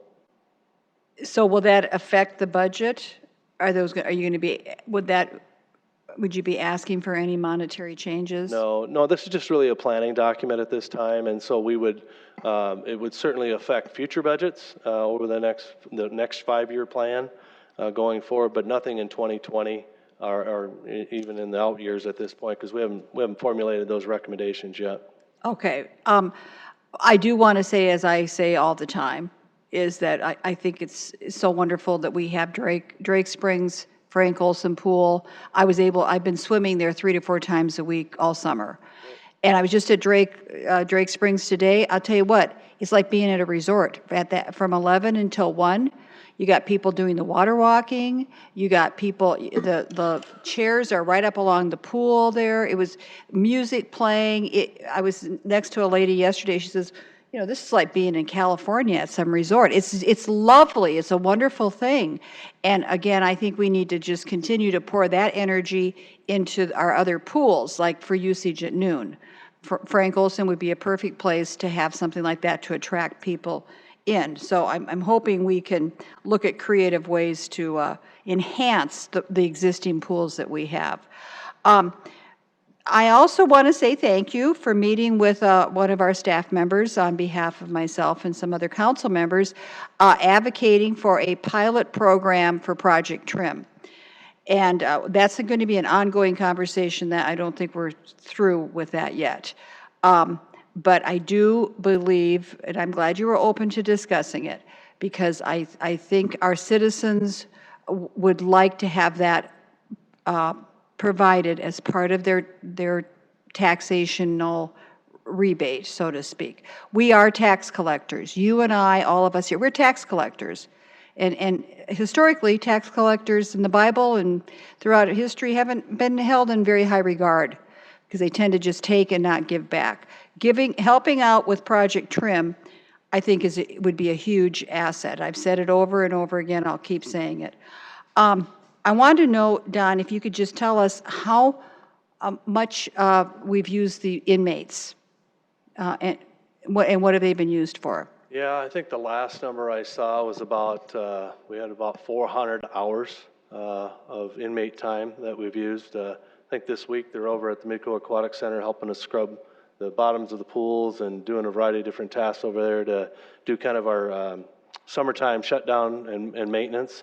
And then going forward, we hope that they can help us with the EAB removals and a variety of other tasks as they come up. I know our staff really appreciate having the extra hands available to help us with that, and we just see more and more opportunities going forward. And that's $1.25 an hour, correct? Correct. That we're paying, okay, that is wonderful to hear that we're implementing them. And the last thing I want to say is, as you are creating the new River Greenway plan, and I don't know if it was you or someone from your department said to me, like it was 7 to 10 million that you're planning for that to cost. Is that correct? Yeah, I think that's a general rough order of magnitude, yes. Okay, so one thing I'm going to say, I remember when the first phase 1 and 2 came out, I had a concern, and I think the public's with me on this, to have those steps going into the river. So as you're designing, I don't know if you feel some kind of need to match that same thing, but having those steps into the river was like, what are we encouraging people to do? Or do we want them to be walking down and putting their feet into the river, which we're not really supposed to be touching that water, is what we're told by health experts. So I would just say, keep it simple. Then I'm going to be able to get behind it, and I think I can help to rally the troops of the citizens behind it as well. Okay, thank you. Appreciate the feedback. Councilor Brecky. I just saw this for the first time, this Prairie Green Golf Course Drainage CIP project, and in full disclosure, my house borders the drainage ditch that drains the water from Prairie Green down to the Big Sioux River, and there's been an issue about that ditch downstream from me with some of my neighbors, and it has to do with there's some significant erosion taking place in that ditch. It hasn't hit my house, and I'm not wanting any kind of special treatment, but we did have the engineer's office come down last fall and look over the situation that my neighbors alerted me to, because it's going to eventually, hit my yard as well. And, we were told that we're probably on the 5 to 7 year plan for like cleaning up that ditch, because it's not affecting anybody's property. In other words, it's not hurting anybody's property. And so it's kind of a long thing. And I said, well, I'm not, they're asking, even at that time, I'm saying, I'm not asking for any special treatment, just trying to understand. It's got kind of a significant amount of tree growth and everything. And again, the neighbors just to the north of me are they're putting up a retaining wall. There's some significant erosion. So the question I have is cleaning up of that ditch part of this, because I would tell you this, again, as someone who lives on it, when that water comes down, during snow melt time, and depending on how the snow melts, how quickly it melts, or during these, big pushes of rain that we've had this year, it becomes a raging river. It handles it fine, but if it's not part of the project, if you clean out these, replace this plastic pipe, it could create an issue. And I'm just wondering if you're aware of that, and if there's going to be, if that's part of the project, or is there going to be a follow-up project? Because I know my neighbors are going to be very concerned when they hear about this. Yeah, so it's an interesting dynamic, because the golf course the golf course property also serve as the stormwater collection for the subdivision as well. And so it's both a combination of course drainage and subdivision drainage, and so that's why we're working with Andy and his team to collaborate on this project. I'll probably need to catch you offline to find out what specific area you're talking about to know whether or not it's included, but maybe we can touch base. I can just tell you the Pembroke Avenue Okay. area. All right. So, Let me follow up with you Okay. on that. And yeah, I'd appreciate that. And again, I'm not asking for any sort of special treatment, just knowing what the lay of the land and because I will get questions, from my neighbors on that. Yep. Then just, I was looking at the slide number 56, your first slide, and it talked about 3,183 individuals participated in swim lessons. And I have to say this, I've been hearing Teresa talk about, Frank Olson Pool, and I've been receiving some emails since she started raising that issue. And one of the things that came to mind is I've, been hearing these, I get a variety of emails on it, and there's some people who are really liking, just having a regular swimming pool. And I know that there's maybe been some pressure or some thought processes on the Parks Department that there's a need for another spray park on the east side of town. And in that dialogue, I would just throw out, I am, having some questions and some issues raised that, there maybe just going to all spray parks isn't the direction the city should be going. Maybe is there combo designs where you could have just your regular swimming pools and part spray park and some of that sort of thing, or some of the pools just be regular old-fashioned pools where kids really learn how to swim. One of the things with spray parks is you can't really learn to swim there. And that's such a safety feature. So I'm part of the reason I flagged that number is, what is that from a comparability standpoint? Is that enough kids? Are kids learning how to swim like they used to? Because when I grew up, it was a life, health, safety issue. Every kid, was taught how to swim at some point. And I'm wondering, over time, are those numbers up or down, or what is the significance of that number? And should we be thinking about developing our pool system in such a way that it encourages opportunities for kids to learn, have a place where they learn how to swim and not just enjoy the benefits of spray parks? Yeah, there's no question about, obviously you don't learn to swim in a spray park, and I really look at those as kind of value-added features and not necessarily an aquatics facility substitute, so to speak. Obviously we've incorporated them into a variety of different pools, like at Laurel and Terrace and Drake. They're obviously very popular, but I think you'll want to wait until we come up with recommendations in the next couple months on where we go with aquatics and some of the recommendations our consultants have, and then we can have a larger conversation around what's the path forward for aquatics in our community. And so I don't disagree with what you say, and all I know is that the day those lessons go on available for registration, they fill up very quickly. So our ability to meet that demand, it continues to, it really outpaces our ability to meet that demand, along with our other service providers in the community that teach lessons. Is the YWCA, do they still have an aggressive Red Cross instruction program? Yeah, I believe they do, and as well as there's a few others in town that also provide that service. Thank you. I look forward to those discussions. You bet. Thank you. Any other questions? Councilor Starr? Thank you, Mr. Chair. I guess I addressed it to Director Cotter as a softball question, but maybe this won't be as much of a softball because they were his department kind of benefited from some of the extra money going towards streets and things that he's doing. I see a pretty generous overall program that you were able to put in place with the dollars that were available. What am I missing? Where did we cut back? Where did we not do the things that you would have liked to seen as the Director of Parks and Recreation? Well, I think anytime you're looking to balance the needs of all the city departments, you're always looking to say, what other things can we do to try to free up some money? Obviously, we're one team as the city of Sioux Falls, and so we've been the beneficiary of the CIP over the years, to be honest with you.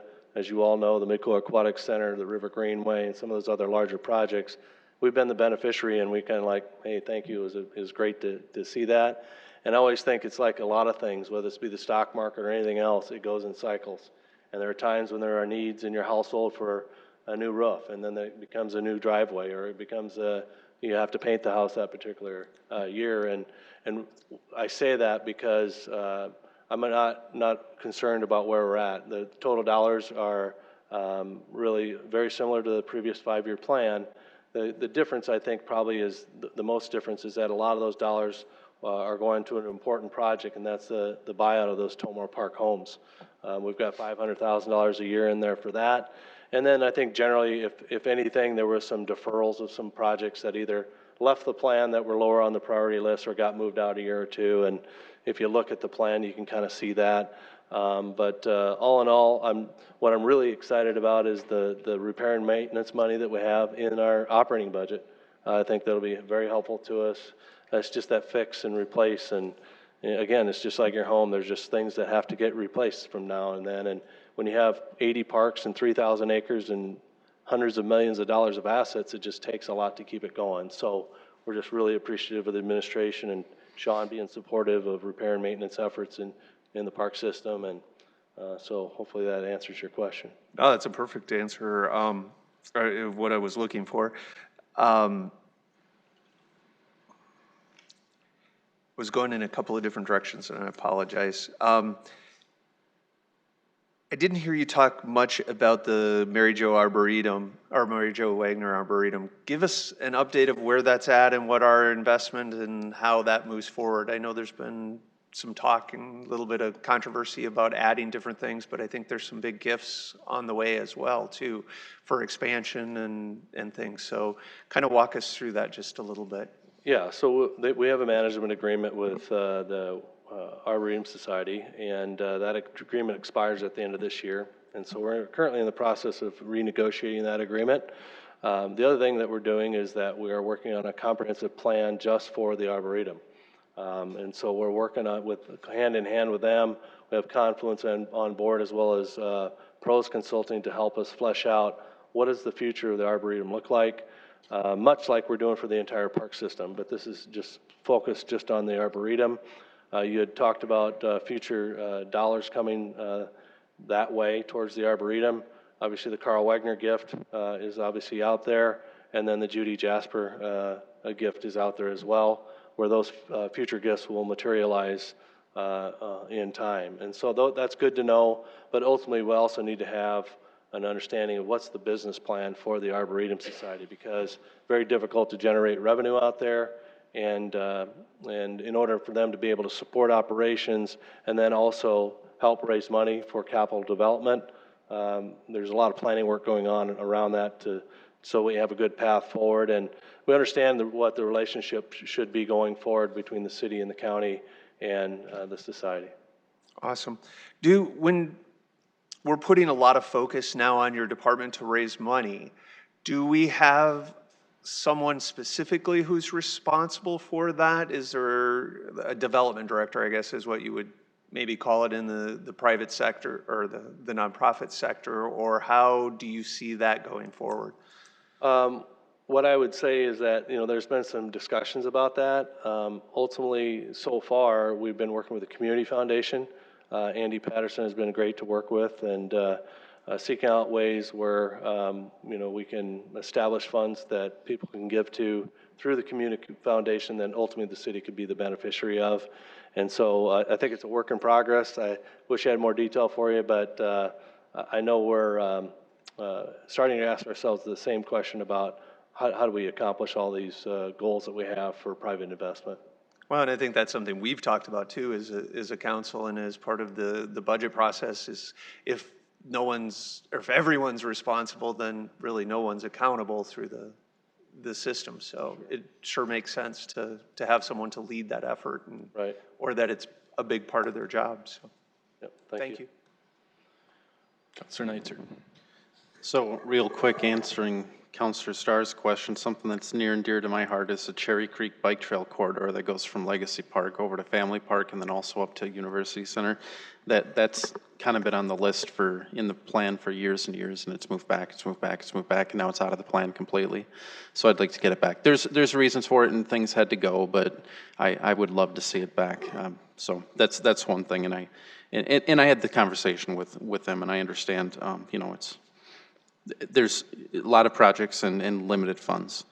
The question I have is out at the Elmwood, the Holiday Inn Hotel and the Crooked Pine, revenues, because we take a chunk, exceeding expectations, below expectations, at expectations. Can you share that? That's a good question. I would generalize it by saying that I believe they're on pace for what we originally projected. They're very close to what I think the modeling financial forecast showed. And I was just also going to mention too that I know I talked a little bit about the Elmwood Clubhouse. I think it'd be a great opportunity later this fall when we have the season a bit under our belt to come back to the council, talk about how revenues from the Crooked Pine and the Holiday Inn are doing, and then also how are the golf course operations going in general. And so I think that would be a good thing for us to talk about going forward and just kind of give you an update, because this is technically their first full year of operations, and generally it's going well, but you know, we've got some summer left. Yeah, I was looking for a report after maybe a full year through, so that would be timely. Thanks. Counselor Staley. Weren't we supposed to get it like $40,000 a year? I think that was kind of the number that we were talking about, total benefit. Yes, I believe we're very close with that number. And just the last thing I'm going to say is thank you for the signs. You're welcome. I was on him last fall. We talked this spring. I wanted signage at Frank Olson, and it's there. And I will tell you, since the signage went up, I think that I saw more people in the pool in the family time, and we were there swimming laps, which, by the way, it's really nice when you have a pool you can actually swim in. You know, that's apparently, you know, you can't swim in these other pools. Counselor Neitzer, can you swim at, I haven't been to Keene Park pool. It's tight. Yeah, so it's nice the nice thing about Frank Olson is it's big, and you can really get in there and swim around, and the kids jump in on the diving boards, and it's a pool. So, but thank you for doing the signage. I think that's great. Thanks Heath too, he's the key. Okay. I've just got a couple quick things. So this aggressive goal of accumulating, $10 million in investments via land, cash, whatever it might be, what kind of start are you on towards that? Is it already begun? I mean, Yeah, I think we're off to a really good start. And mentioned that the Unsman gift was a significant gift of, you know, north of $1 million. The dog park is in that $500,000 range. And so those are some big chunks that we need. We can't do it $20,000 at a time, or, you know, counting our inmate labor value, but we can do it with some of those bigger numbers. And some of the other projects were on that list. We're forecasting out over the next through 2022 where we think we have some leads on some things that might come forward.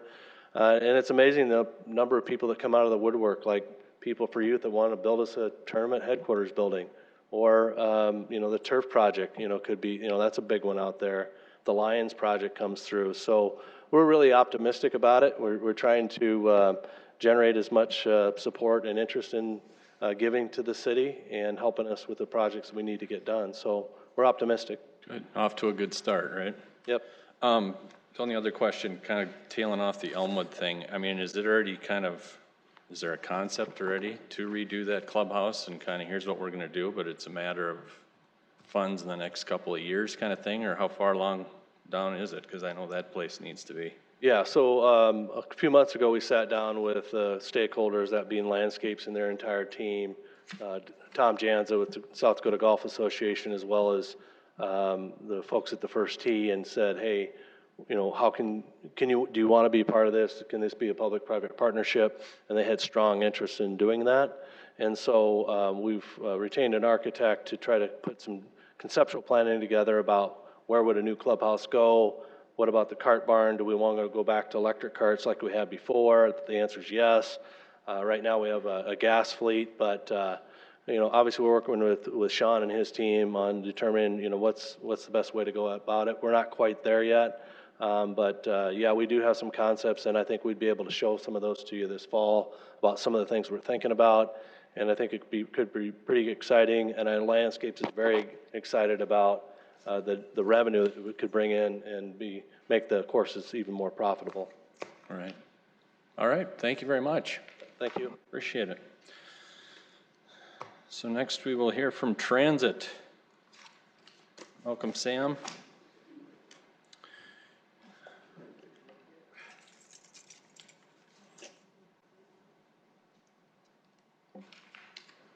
Good afternoon. Sam Trebelcock, City Planning and Development.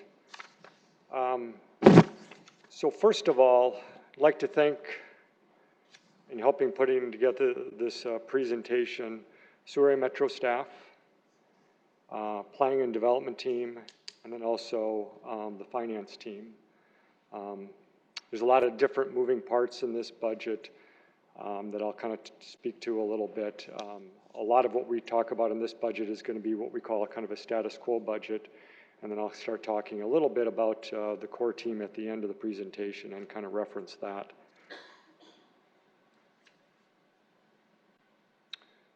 First of all, I'd like to talk a little bit about our story, and we thought we'd talk about the story this time a little bit by referencing what we did earlier, actually the end of last year. Every 5 years we do a transit rider survey. It's done as part of a long-range transportation survey, but we did it kind of standalone this time and added a few things to it. So we kind of brought a few things out from that survey to kind of reference what the riders are thinking about the service and some of the things that we see with this survey. First of all, in terms of the quality, what do the riders think about the quality of the service? 83% said it's excellent or good. In terms of frequency, how often do they use the service in this case? 91% of the riders use the service 2 days a week or more. Of that amount, 2/3 of the riders use it 5 days, at least 5+ days a week. Now, why do they use the transit? 72% of our riders utilize the service because they have no other alternative. 33% just say, hey, this is a way I save money. And that's important to them. In terms of the purpose and the reason that they use it, 38% use it for work and 24% use it for personal business. And then I also added a few things. We had some comments from the survey. I wanted to put up some of the positive comments. Certainly there's a lot of things that we know in working through the transit. There are some things that we still need to improve, of course. But we do hear comments from time to time, quite often actually, that how the service is beneficial to especially our transit riders. One thing I'll note that we hear quite a bit, and I know the transit core teams heard this too, is how important the transit drivers are to the quality of the service, and I did reference one of those comments here. Also, as a part of the story is the transit ridership trends. What you can see, I've looked at all, whether it's fixed route, paratransit, and also CCTS, which is Community Coordinated Transportation Services, wanted to bring that in here so you could kind of see the trend as we're bringing on more rides to that service, some of the agency rides, from 2014 through 2018. Certainly the trend on fixed route has certainly been, like it is around the country, it is a downward trend. Now that's not to say that we think that's the only way it can go. That's something, again, on the transit core team, I think that we as a group have taken real seriously. That doesn't have to be the trend into the future. So on fixed route, you can see we've gone from 955,000 down to 782,000. Now that's a pretty daunting reduction. Keep in mind on some of those, about half of the trend through 2017 was due to service reductions. So we had to, just to keep budget in the place that we needed it to be, we needed to reduce the trolley and the school services, which ended all by 2017. Another thing of note that we've noticed over the last couple of years in talking with Lutheran Social Services is the refugee population is down by quite a significant degree.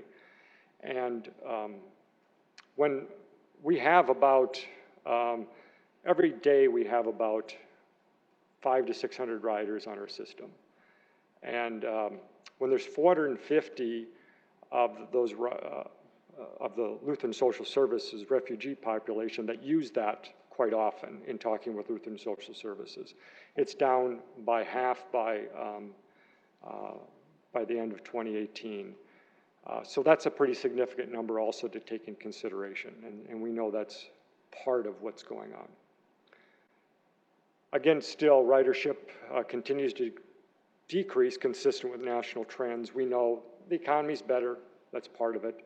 We certainly saw the ridership go up in 2008, 9, and 10 as the economy was not quite as good. And so we know that's part of the picture too. Also, it could be that as we get bigger, there's more options for people to go to different places for work, and we're not able to serve that. So we're cognizant of that also as the transit core team looks at that. In 2019, we're down about 4.5%. For some reason, we've just noticed this, that we're down on free veteran passes and also free school passes. Mainly the school passes are the ones where we're also comping the free school pass or the school pass that they have on the yellow school buses, because we also allow for those. So that's during the school year. We've seen a reduction there. So there might be some things we have to go back and look at there. That could be part of the reason. And again, Lutheran Social Service refugee population is down this year to 110. So that's just some of the things and some of the things in the story. On paratransit, we're down also, but that's by design. Two things of note there. The 3/4 mile service area we reduced about 4 years ago. That has helped maintain our ridership, or actually probably reduce it somewhat. And more than anything, it's the agency rides that we've been able to move over to CCTS, and you can see how that's been increasing. Last year on CCTS, we had 27,000. This year, we're projecting about 35,000. And we'd like to continue that move as we've had as part of our plan. So the funding breakdown, city contribution is about 2/3 of the contribution to the transit fund. A little over 1/3 is from federal sources, mainly it's about $4 million, of which 2.7 this year is for operating funds, and about 1.3 million is for capital this year. But that includes banked funds. So what we did is we banked the capital. We pretty much get about $350,000 a year. So we banked that over a number of years so we could go out and buy some fixed route buses, as we will for this coming year as we plan. So that comes out to $10.6 million. So the budget breakdown, the way that works, you can see the differences between 2019 and 2020. The Sioux Area Metro operating budget is up only a slight change, about 100,000 there we're showing. City other operating is up. A lot of that is due to the contracted services, where we contract with the agencies and then the agencies contract with CCTS. Again, we're trying to look at securing up to another 15,000 rides next year. So that's about a $400,000 increase for contracted services. Also for pilot projects, we've included a $200,000 pilot project for the core team that could help with that project as we further define that. City capital is $3.6 million for next year. Most of that is the fixed route buses, the 6 fixed route buses that we'll be purchasing next year as part of the replacement program. We're not adding any new buses, at least within this plan it is not. And so that's most of that. So that's $12.9 million for next year. You can see that's quite an increase, but most of that is capital. The operating is pretty much static. Here's the capital overview.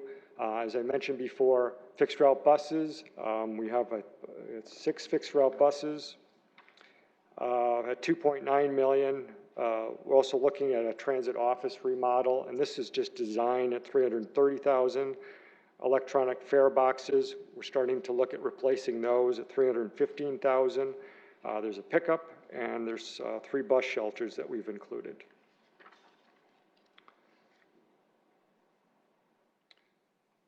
Now, I think it's important that we also note there's things still coming as we further define a pilot project from the transit core team. Allie was with you a couple weeks ago describing that process and where we're at. And so as the core team continues to look at, and we meet at least every week, sometimes much more than that, to define that, there'll be more status reports from the core team coming.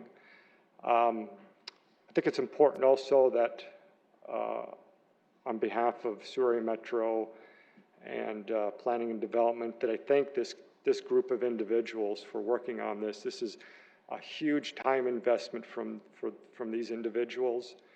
And they really do care about what's coming for the next improvement in transit. We continue to work on it. We continue to look at it. We have frustration sometimes. We sometimes have, when we work through those things, we figure out how to make those things work. It's really been a great process to work through. So I just wanted to mention that too. And I think there's about 4 or 5 members from the core team here. Allie and Jason are here to answer questions if you have anything specific to the core team. But otherwise, I would answer questions on this budget. Thank you. All right, thanks. Good questions. Counselor Starr? Yes, thank you, Sam. One of the, I'm looking at the budget book on page 87, and I'm trying to, how much do we generate in fares per year? I'm trying to look down the list of revenue, and I'm not seeing, I guess I can't figure it out, how to find out where the fare money comes from. Yes, if my memory is serving me correctly, and I'm going to look over it, it's about 600-some thousand in fares, and you can see Amber's diligently looking at about $600,000 in fares. Some of that's paratransit fares, some of that is fixed route fares, yeah. And it's about, revenue-wise, there's about 800-some thousand, because there's also advertising that goes into that.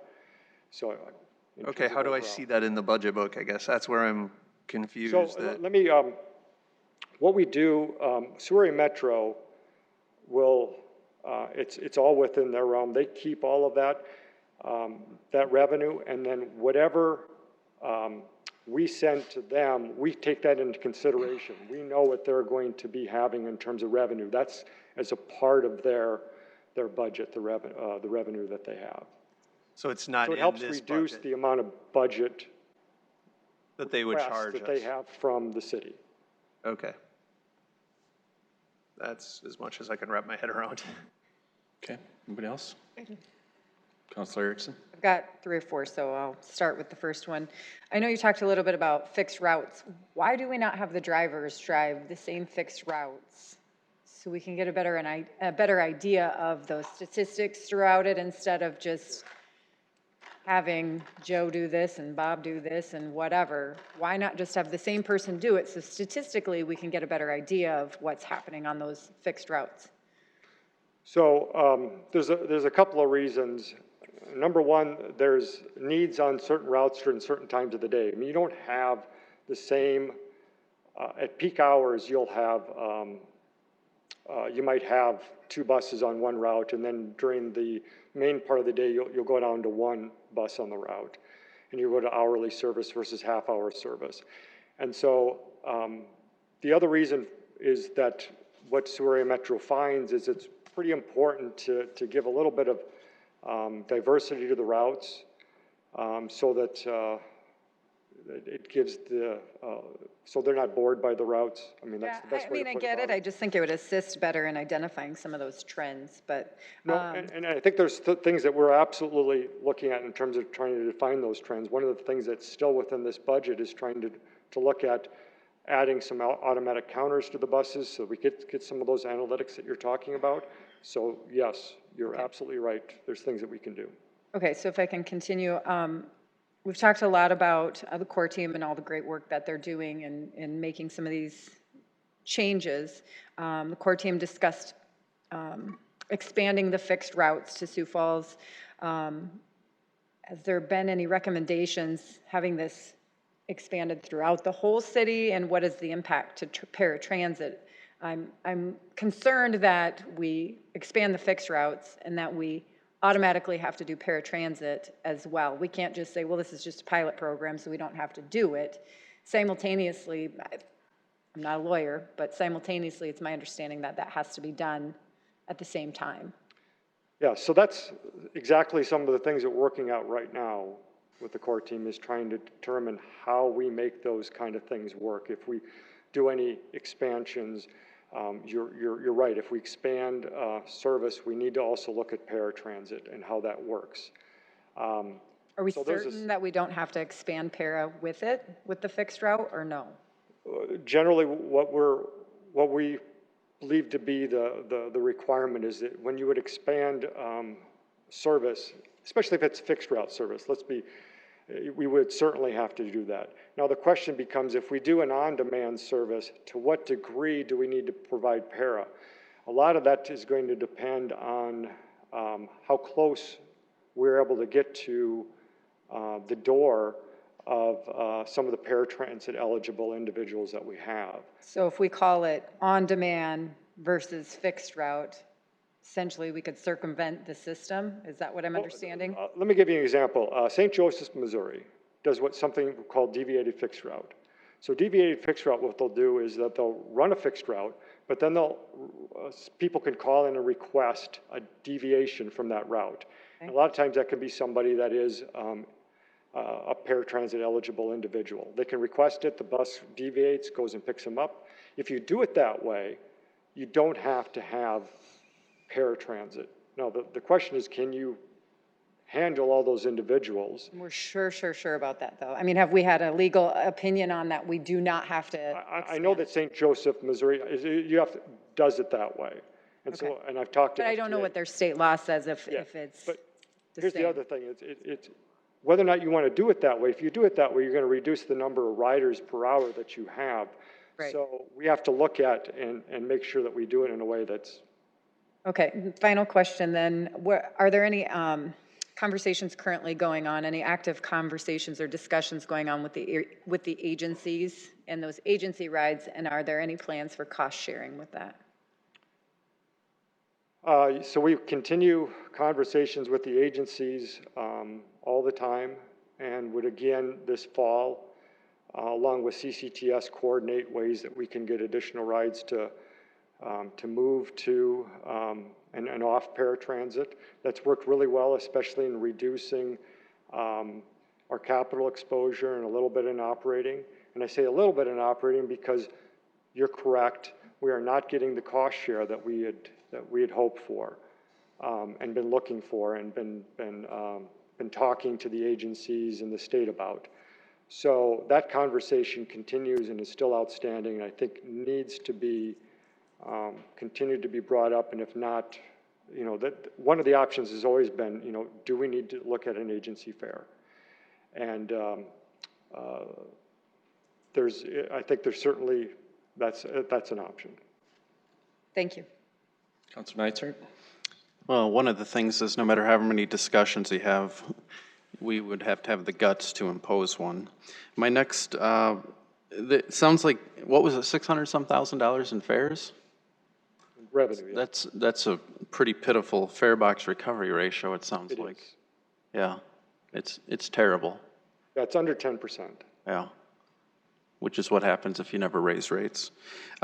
We need to go cashless. Are we moving in that direction? And I want to preface that by saying that some people are going to say, well, if you do that, they're going to disenfranchise people. You can do systems in which even the poorest of the poor can use a card and they're available to get. But then we can track metrics. Right now, we don't have any idea. We can do counters and all this stuff, but we need to be able to track and figure out who's getting on, who and how many are getting on, and how many riders we have. Do we have 2 riders on one route every day of the week? I mean, is any of this moving in that direction? Yeah, I think so. You continue to see other systems around the country looking at it. We just went and finally the system accepts credit cards, which sounds like a really minor deal, but for a lot of reasons we hadn't been doing that. So that's one small step of bringing us into the 20th century, I guess. But it's really important we move forward, you're right. And so I think that's another thing that the core team's been looking at and heard from people, and continues to be something that we've looked at even before the advent of the core team. So yes, I think you're correct. And I should jump in and say that I'm not jumping up and down about raising rates. That being said, people want to expand service to the city, and if, we're going to stubbornly refuse to ever look at raising more revenue, we're going to be stuck. The office remodel, are you thinking, I was there, I know how they're stuffed in there. They are. It's tight, and it's not, the security is not good either. Have you thought about, you still want to go forward? Because there's so many things up in the air. Would anything change your opinion as to whether it's worthwhile to do that build out? I think that's certainly possible, and that's things that we certainly have to look at as we come forward with looking at the pilot project and the rest of the recommendations from the core team. So you have to be flexible as you move forward with this. We're cognizant of that. Same question. Everything is up in the air. You're looking at these pilots. You're doing these things. Is it a smart idea to go forward with such a large purchase of replacement of buses versus just saying we'll just drive them for one more year? I mean, maybe you'll come up with something and decide you're going to do smaller buses, a smaller fleet, and now we've bought 4 brand new giant buses.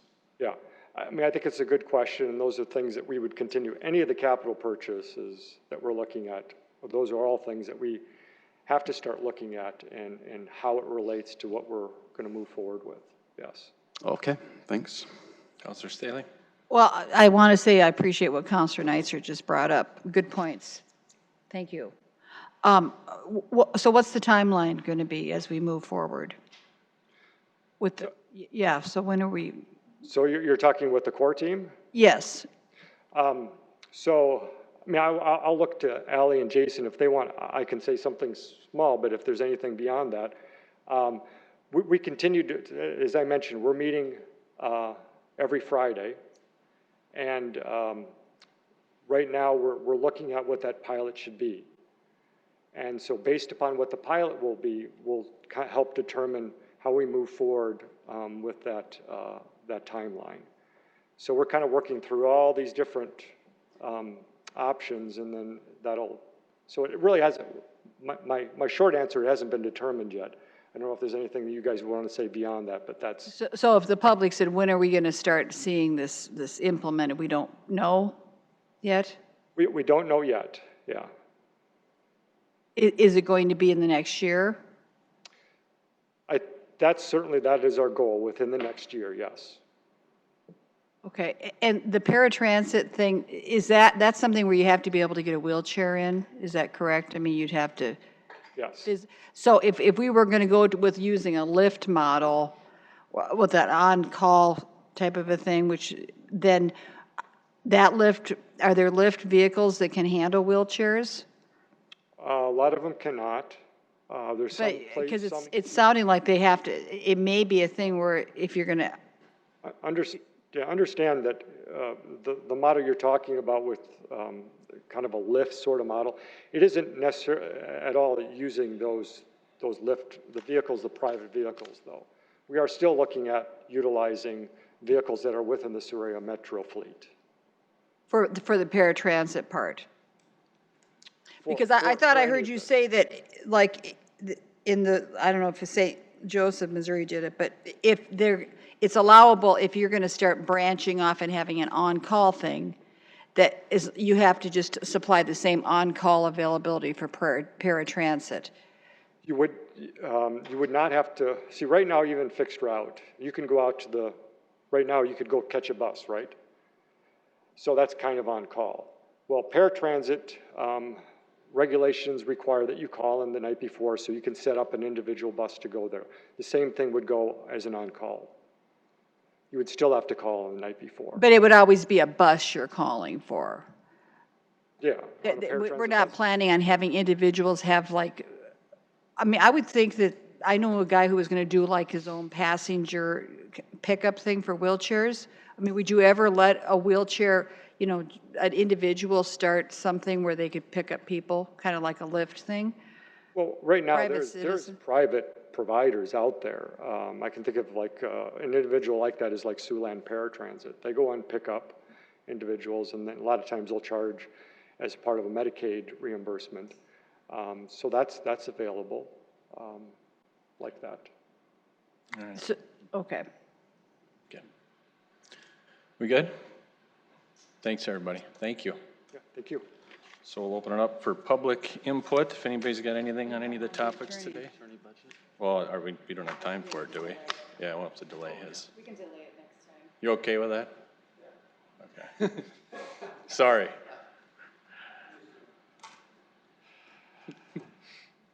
So, do we have any public comment? Welcome.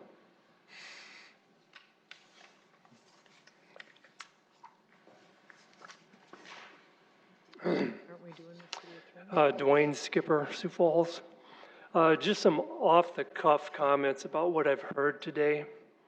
One of the things that really popped out was the wind turbine situation out at the landfill. Just to comment, how can we have turbine blades that are unusable after 15 to 20 years? And the general public, either through taxes or through charges on their electricity bill, are paying for those things that apparently aren't any good anymore.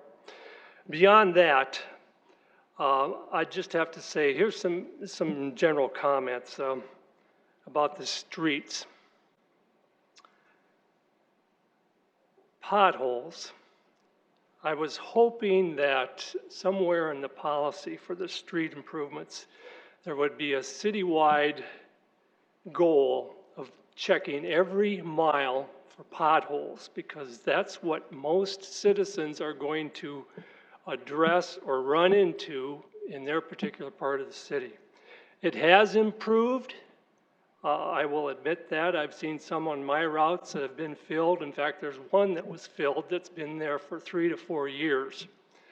However, 57th in Minnesota, they finally got those at that intersection. But if you go north to the interstate, there's several along that route on Minnesota Avenue that haven't been touched. So I would hope that somehow they put that into the system to get that done.